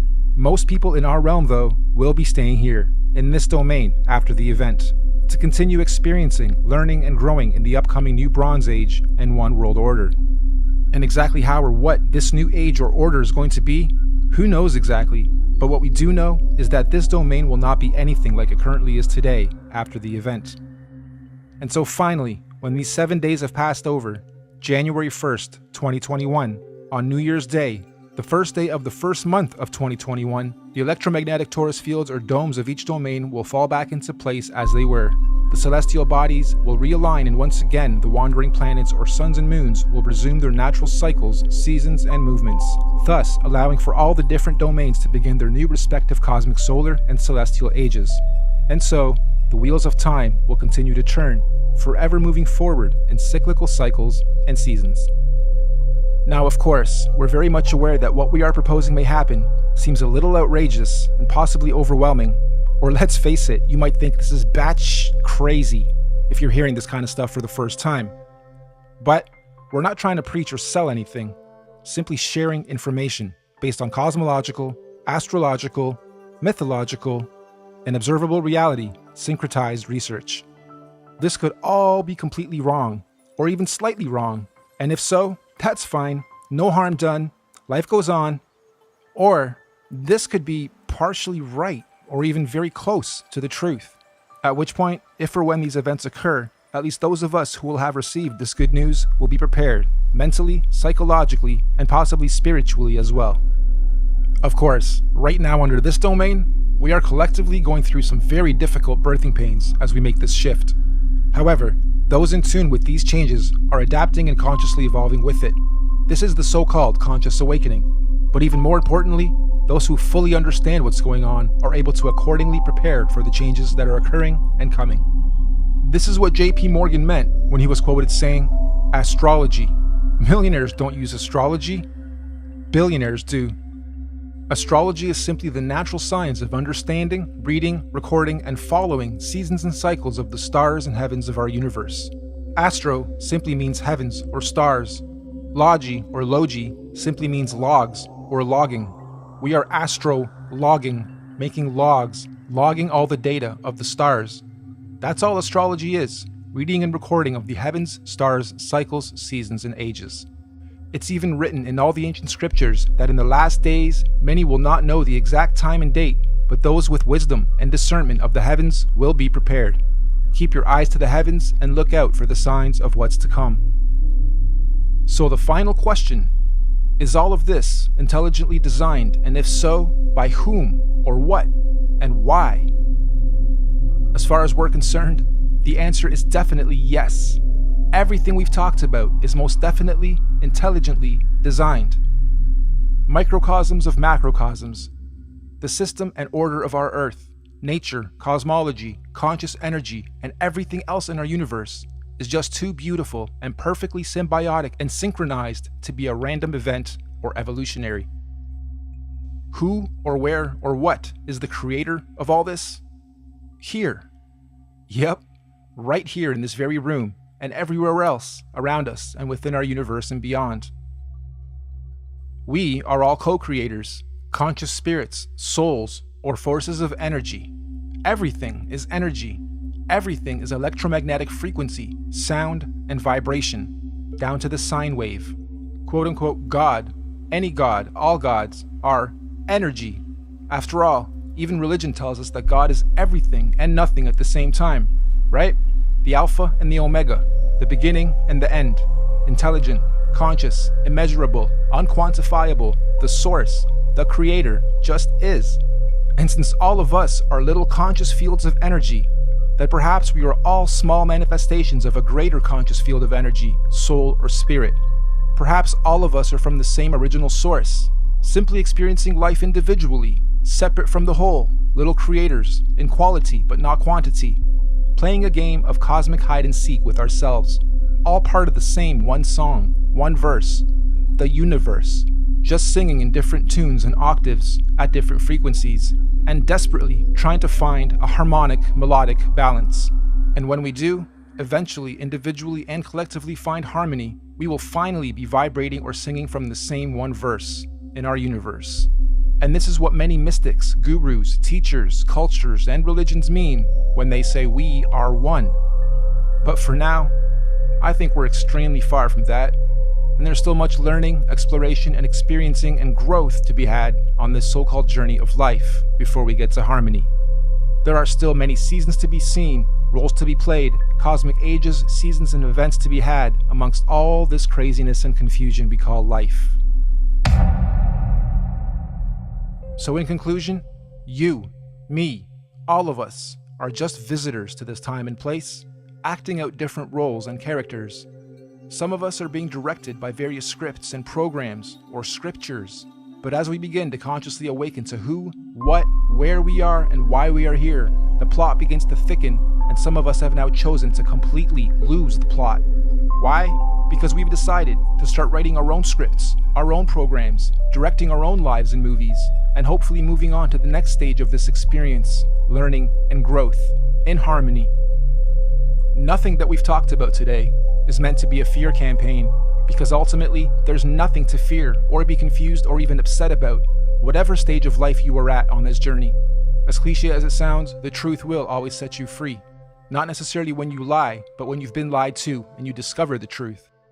Thank you all for your time and patience. We look forward to the experience of learning, sharing, and growing with you all, regardless of what may or may not happen in our individual and collective lives. We hope you enjoyed this presentation and encourage you to share it as far and wide as you can. We also hope that in time, we can look back at this as proof in and of itself that there are people with eyes to see and ears to hear to help share and guide others to their true truth and destiny. Thank you, and goodbye for now.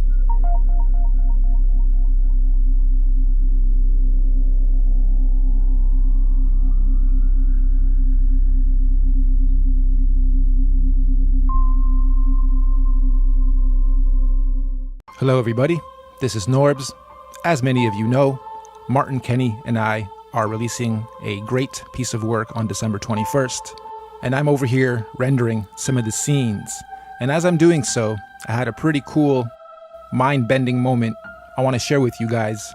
So something that comes up a lot in this body of work of creation is the tree of life, the center of centers of all axes, X, Y, and Z of our universe. Now many call it Mount Meru, the center mountain, which used to be a tree, the tree of life.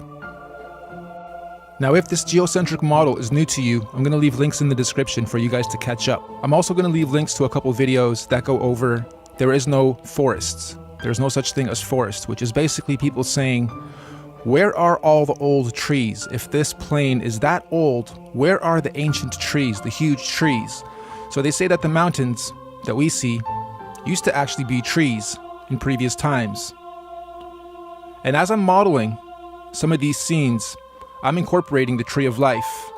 And my first attempt at it is here. And I'm comparing it to nature, because as Martin likes to say, and I agree, nature doesn't lie. We can have our perceptions and perspectives messed with, but nature cannot lie to us, does not lie to us. So we look towards nature, and I thought this was a really cool shot. But Martin pointed out this isn't the right tree, and I kind of felt that too. But this was the first thing I kind of pulled together and just started looking at. And then I started comparing it to what we do claim our home to be, which is an electromagnetic universe. And we are in the midst of those torus fields as they oscillate and give off vibrations and energies, which is what we are. So I started looking at this and seeing a lot of correlation. But then I took it one step further and took this tree out and replaced it.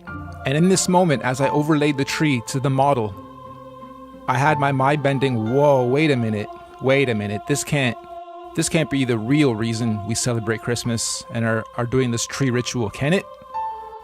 And I started looking at the comparisons. So I'm going to put a Christmas tree side by side with our model here. And just be open-minded as we look at the overlaps and what the potential correlations could be. We look at the tree itself. We'll start at the very bottom. Most Christmas trees are put in that red base with water in it. That could be a correlation to Pluto on the very bottom, which is red, negative polarity, red polarity. Then the tree does sit in water. Then the tree is dressed with lights, which could correlate to our stars. Then the tree is dressed with streamers or tinsel going around the tree in an upwards motion, which could correlate to the way our illuminaries travel upwards and inwards to the summer solstice, and then back down in the winter solstice, ending right around Christmas. We look at the bulbs. Those could be representations of the luminaries that are going around the tree of life. And we look at the very top. We see Polaris, the master star, the biggest star, always represented with an angel or a star. And angels are basically angles of light. They are stars. They are angels, one and the same. And we have the representation on the tree. Putting all that together and then taking it one step further, we have the presents under the tree. That could correlate to our presence here as a species, not presents as in real gifts. Or it could also be the gift of life, presence. It could be when a new realm is being formed and a new sun is born. Sound familiar?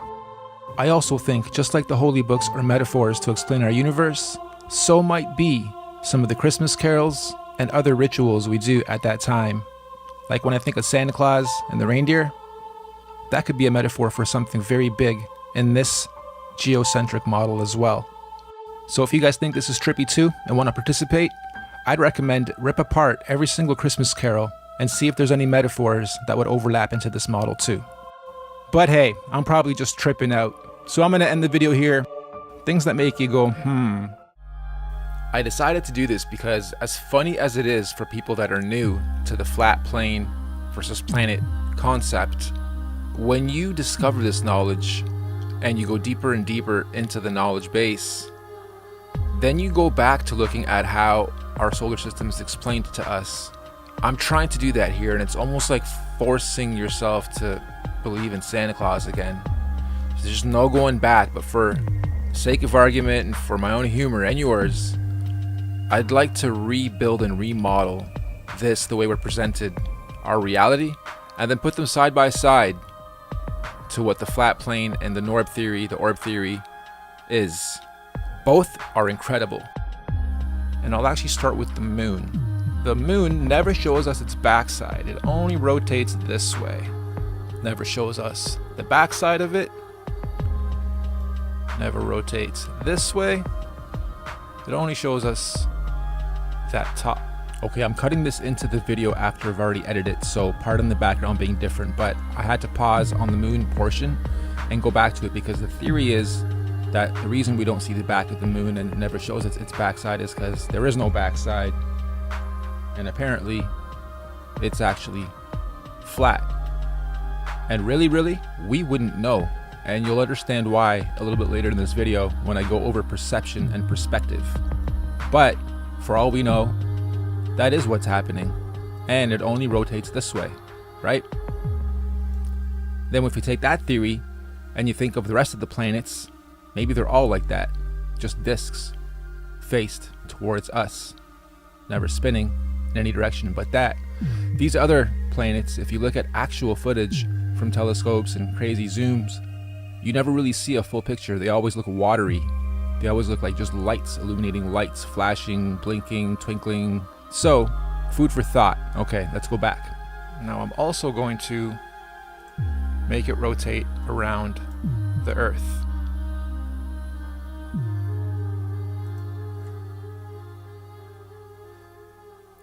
Okay, so we have the moon going around the Earth, and it's doing its x-axis rotation as it goes around once.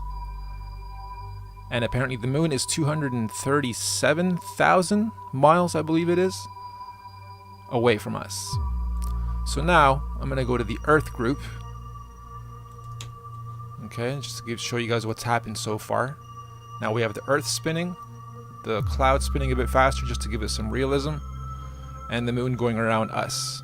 We're not going to animate the other planets either, because it's going to start looking really ridiculous actually. But let's do one step further now, where we got to zoom back out 93 million miles away. Alright, so now the Earth is flying around the Sun at, I believe it's 67,000 miles an hour. So we have something like this. The moon's rotating around us. We are rotating 1,000 miles an hour. Both the moon and Earth are rotating around the sun at 67,000 miles an hour. Again, we're on the surface, we're not flying off because gravity holds us down apparently, right? Also, just so happens that within the last 50 years, thanks to this beautiful technology, we have discovered that these asteroid fields out there are a danger to us. They never have been in the last millions and millions of years of this apparent planet's existence while it's doing the same fly through infinity with never-changing scenery. But now, we can actually tell that an asteroid might be on its way to Earth and we have to build a defense system to protect ourselves from it. Just now in the last 50 years, never before, but just now because we have the technology to apparently view it, right? So let's go one step further. We're going to take these asteroid belts and also animate them and make sure that they're causing a potential danger, right? Causing a potential danger. We're spinning, baby, we're spinning! Everything's spinning, and somehow we're just not feeling it, and we can't measure it, and we can't reproduce it, and we can't see the actual curvature of that ball unless we're looking through lenses and funny tricks. So here it is, without animating the rest of it just yet. I'm going to animate a few more things, but you'll notice the camera's easing in and out when it's doing its loop. Right around here, it stops and then picks up again. That's not realistic, so I'm just going to spend a moment and make sure that I have everything interpolating properly. We haven't even touched oscillations. This just goes in a perfect loop. Doesn't go up, doesn't go down, doesn't go further out, doesn't go further in. They're not telling us a lot even in this model, just to make it make more sense. Alright, so give me a second here. There we go. Now it should be looping seamlessly without stopping or easing in or easing out. And this is just forever. Now again, oscillations should matter and should be included in this. So in order for me to oscillate this, the Earth would have to be moving up and down as it's going around, and also have to be going in and out, doing its spiral to change seasons and to change all our weather patterns and whatnot. So we're not going to go that far with this. I'm just going to take this one step further now though. Take this to a top view. Zoom out a little bit more so you guys can get a better view. 93 million miles away. Nanu. Okay, so we're flying 24,000 miles and we're going around the sun 67,000 miles. Now we got to do this too. The sun and all of this is spinning around as well at 500,000 miles an hour. So everything is spinning while we're spinning, while the moon's spinning around us. And now on top of that, 500,000 miles an hour, the next figure is literally everything flying through infinity in the void at whatever millions of miles per hour that is. I forget that figure. Okay, this is parallaxing. Some stars are closer, some stars are farther away. The ones that are closer are going to fly by faster than us, than the ones farther away. The ones farther, really far away, barely move. This is parallaxing. This is when you know you're in a 3D environment, going through space, going through things. But we never see this, and the first star is so far away, it just always looks like this. Always. With a center point right there. If we're focused on Polaris, it would be right there. And a time-lapse video would show perfect trails the same way every single night. No parallaxing. Never flying through actual space. Never observable anyway. Let's do a little test now, shall we? Out of these two spheres, which one is bigger? Which one is smaller? Or are they both the same size? This has to do with perspective. Okay? I'm going to switch this to a double viewport. I'm going to switch this to perspective view. Look at the difference in sizes. This one is simply in the foreground. This one is way in the background, but it's huge. At least 5 times bigger than this one. If I didn't show you this though, you would still see them as being the same size. Maybe even this one being bigger, which in reality it is 5 times smaller. Alright, let's play again. This time there's 3. Which one of these is smallest to biggest? Or are they all the same size? And as you're getting your final answer together, think about when you look up. We don't look up too often, but when you do, how often do you see the sun? How bright can you claim it always is, versus does it always stay the same brightness, the same distance from us? Is it oscillating a little higher up, a little further in towards the center, or a little further out? Is it slowing down or is it speeding up? Is it emitting the same brightness? Is it hitting the same atmospheres? Right? Perception comes into play into everything, especially your reality. Okay, the one on the left is actually the smallest and the closest to us. The one in the middle is the biggest by far, and it's way in the back. The one on the right is right along the center axis. Yet here, they all look like they're in the same plane, right? Until we start doing this. Even then, you don't really know how far or how close each of these really are in relation to each other. Take this into account when you're looking at sun sets, sun rises. It's not actually rising. It's just coming towards you and going away from you.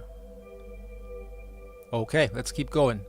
Here's another one with a couple differences.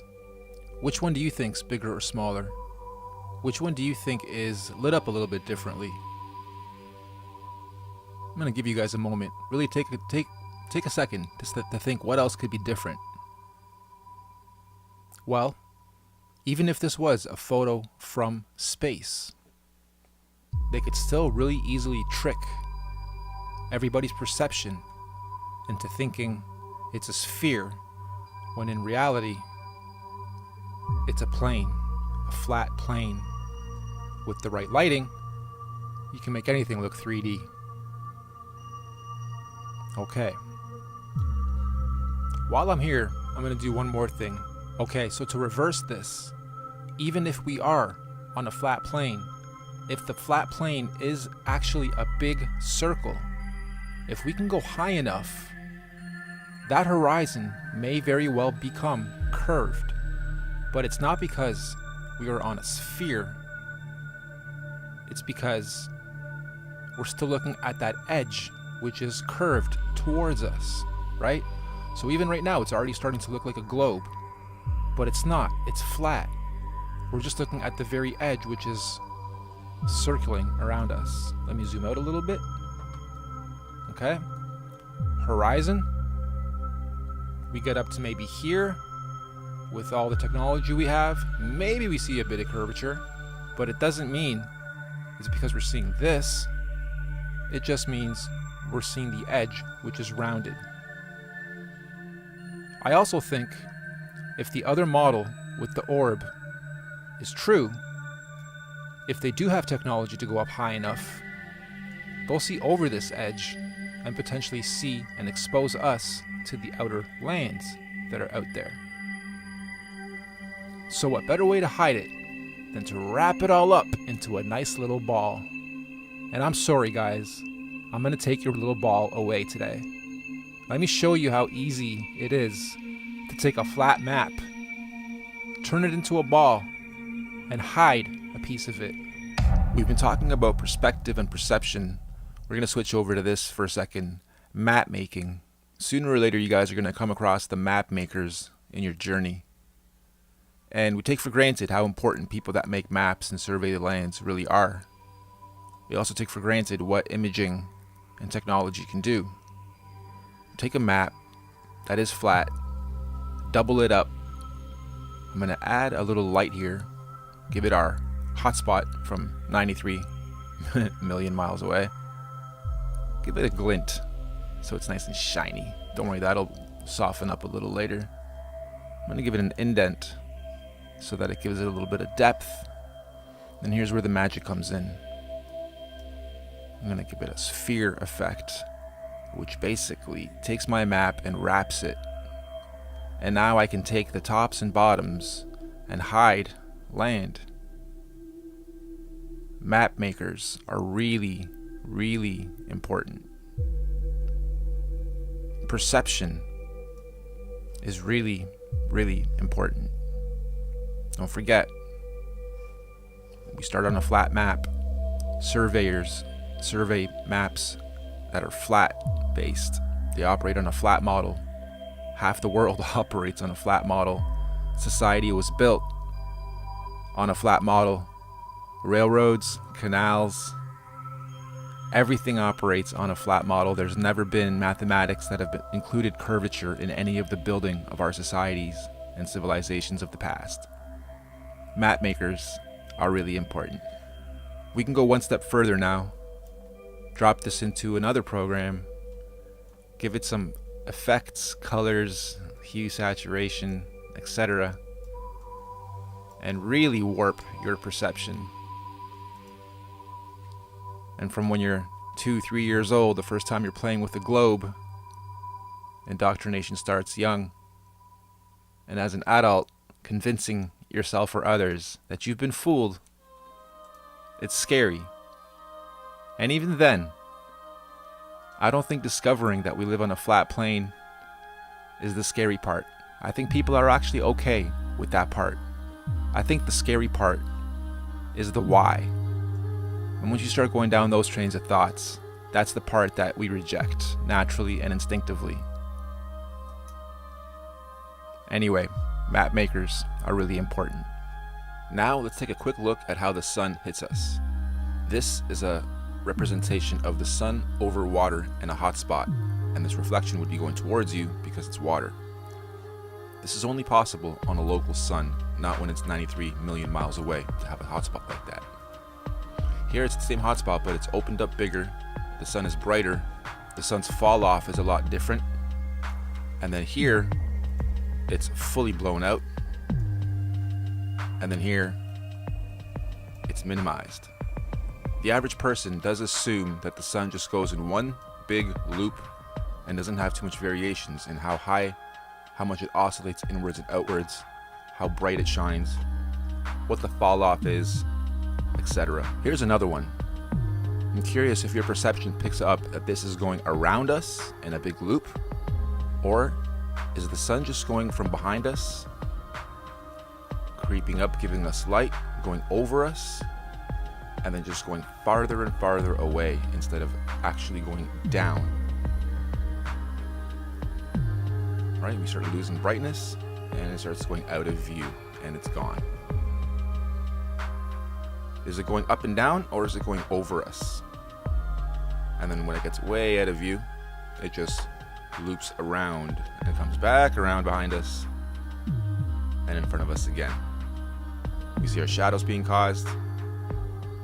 Going back to perception, I'm wondering if you guys can tell, is this light going around the earth in a circle, or is it just going over it in a straight line? And how would you know if perspective is everything, right? Okay, let's go back to what they're telling us for a second though. I want to show you what we don't see. That is the sun. It shines in every direction, very bright, according to them. What we don't see it do is hit us with the beams being spread into an actual spotlight from 93 million miles away. We don't see it doing that. We wouldn't see it doing that. It's impossible from 93 million miles away to cause a hot spot on one little part, unless it really was a spotlight, unless our sun really is an actual spotlight, and they can control it the same way I'm controlling it here, giving it its spread, its fall off, its intensity on how bright that whole thing is going to be, and then how the hotspots will be hit and how far away seemingly this is. So to wrap up this point, I'm basically saying the average person doesn't understand 3D programs and perspectives the way 3D artists or artists in general do, because we get taught perspective as one of the first steps in art. And the average person doesn't take into account intensity, fall off, the day-to-day differentiation of the suns and moons, and their oscillations as they spiral inwards and back outwards over the course of the seasons. So perspective really is everything. You don't know by looking at it how far away it is from us, but you do know by ways of lighting, shadows, and understanding how lighting and perspective would work on a grand scheme when you're working with a light source coming from 93 million miles away versus a light source that is local. Now, like I mentioned before, if we are living on a flattish disk that's round, if we get high enough, we'll still see what we could perceive as a curve, right? But this isn't that. This is an actual sphere, a globe that we're looking at. And as we get higher, your perception definitely would see more and more curvature as you look downwards. But not only that, I think a lot of things people take for granted is when you see the far shots with cameras that can do crazy zooms and you still see things upright, that doesn't make sense. And let me explain why. Now, of course, this isn't to scale, but you guys get the picture. The further away we go from things, if we're on a curved surface, then everything has to be upright according to its center point of perspective.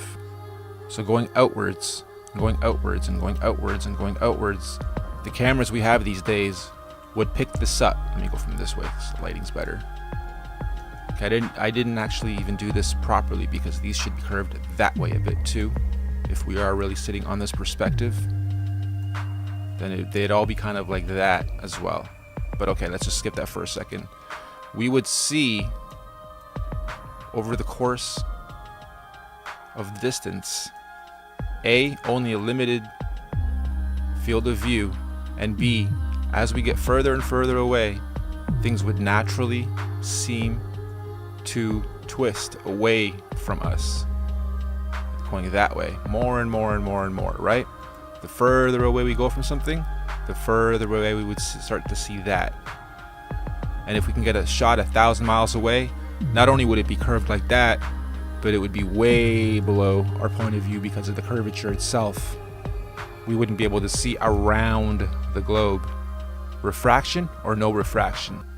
And yet, the way we look at things, everything is straight, as if it's built straight up. Nothing is built going outwards in every direction. Photos would illustrate that, especially aerial shots. A huge aerial shot would show all kinds of curve on the sides of buildings. Everything would seemingly go away from you. And as you pan around, let's say we're going up in a hot air balloon and we get really high. As we panned around, everything would be skewed really far away from us. So let me read this to you guys. Her name is Cici Kalichan or Kalichan. Hope I got that right, one of those. She says, I have the ability to communicate with beings beyond this dimension. The imagery of my work has led me to an appreciation of the world we live in and the world beyond this world that are interconnected. The structures depicted in this artwork are combined frequencies which can be interpolated as musical, mathematical, electrical, or script descriptions. I believe these frequencies can be deciphered with some manner of code breaking.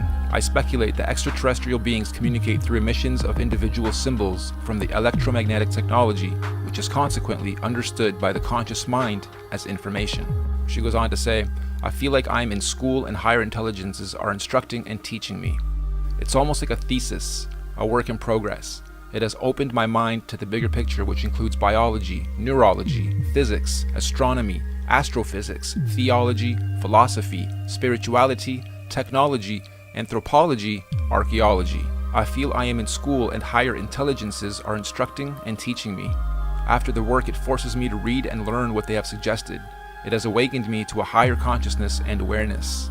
I learned to see life differently and how everything is interconnected by a mathematical order, balance, and harmony that flow within us and beyond. This art progressed in groups at a time, telling me something that I was not aware of until the next body of artwork was completed.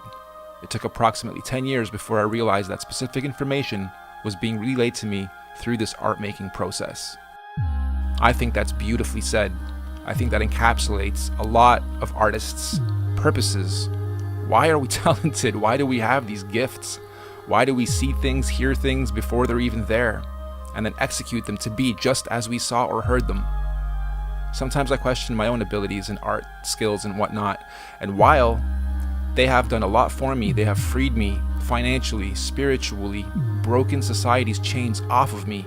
It's a confusing place to be, to have a label of being an indigo kid, or a star seed, or someone here to help raise the vibration of the planet. Every creative person I feel has the ability to help raise the vibration of the planet. Even in my business path in life, my biggest accomplishment to date was developing music production software, over 20 titles, and moving hundreds of thousands of units, both free and paid, to kids to help them discover music production. And now if that isn't helping raise the vibration of the planet, hundreds of thousands of kids are learning how to make music and be harmonious with sound. I feel like that's been my biggest accomplishment and purpose to date. And now, being taken from a starving artist mode to having abundance, it loops back around once you're done spending money and enjoying life as it was supposed to be enjoyed, and all the rewards that come with having these talents and finding yourself. You come back around and you say, okay, I've done it all, I've achieved this success thing, and now what? And you start going down, or I started going down, a spiritual journey. Now what? What else can I do with these talents and skills? What's my next purpose now that I've accomplished this thing of freeing myself and of sharing the beauty of music in a way where I'm helping other kids create it, teaching them on YouTube how to do it? What else can I do for both myself and for this world? What good can I use these talents for? And in an abstract way, yeah, it's this. This phase, this body of artwork that I'm creating and producing is coming from within. It's sending me down paths to learn information and then learn more information even once I present it to you guys. Meaning, since I've posted that first Norb Theory video, I have learned a lot from you guys, even in the comments section, throwing your 2 cents in, some very detailed and beautiful knowledge, and obviously going down other branches of information that this has led me down through other videos and other just knowledge paths. Some people meditate, some people pray, some people alter their consciousness with drugs or mind-altering substances.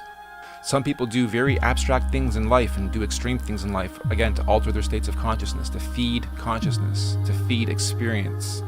And for me, it's creativity. It's actually creating something to look at, to listen to pull an emotion or give an emotion from, hopefully positive ones. Also, in the search for duality versus monoism, good and evil, presenting itself and deciphering between the two, or only showing light, only showing positivity, I have a hard time with that. I think one is needed for the other to be appreciated. So not all of my bodies of work are rainbows, butterflies, unicorns, and perfect bliss only. There is hints of pain, of frustration, of creepiness maybe. And so in the previous video, I oversaturated it in any way I could to touch emotions, including some pain or some confusion or some anxiety, but I disclaimered it at least. Not everyone in life gives you disclaimers. I even learned recently, although it's not new, it's new to me for some reason, this whole 144,000 people, beings, souls, spirits that have been sent here that are all being activated now to help bring change. Apparently, our DNA is supposed to be reactivated. We are supposed to start remembering things. We are supposed to start receiving messages in various ways to disperse, decode, and spread. Some say heaven on earth. Some say we're moving out of our iron age of blindness and darkness. Some say it's the Palladians coming back to reawaken us, their cousins. As I close this out, again, a very big thank you for listening. I know I talked a lot about myself in this video, just to give you guys a bit of insight on who I am. And if you do watch future videos, you feel a bit of oneness with me. But this isn't about me, really. This is about you. This isn't for everyone. This message, these visuals, and I'm aware of that now, it's not for everyone. But if you're on this video, I do want to say to you, you're loved, you're special, you don't have fear, you do have intent, you do have purpose. And maybe for now it's just understanding and exploration and critical thinking and deprogramming. I love you, you love you, this universe loves you. And if you haven't yet, you're going to start today to live with intent. And if you don't know what your intent is just yet, you're going to start to find out as of today. I feel like my purpose is to actually awaken other creative types. So if you're on here and you are into music production, you draw, you paint, you do graphic design, you dance, you are an expressionist, you know how to encapsulate a moment or an emotion or a vision or a sound and express it through beauty, I think my message goes furthest with you guys, to take what you're seeing and feeling and further express it in your own way to at least produce more beauty in this world. More love. I think that's going to be my slogan. More love. Anyway, thank you. I love you. It's 2045. You are no longer human. You are transhumanist cyborg 2.0.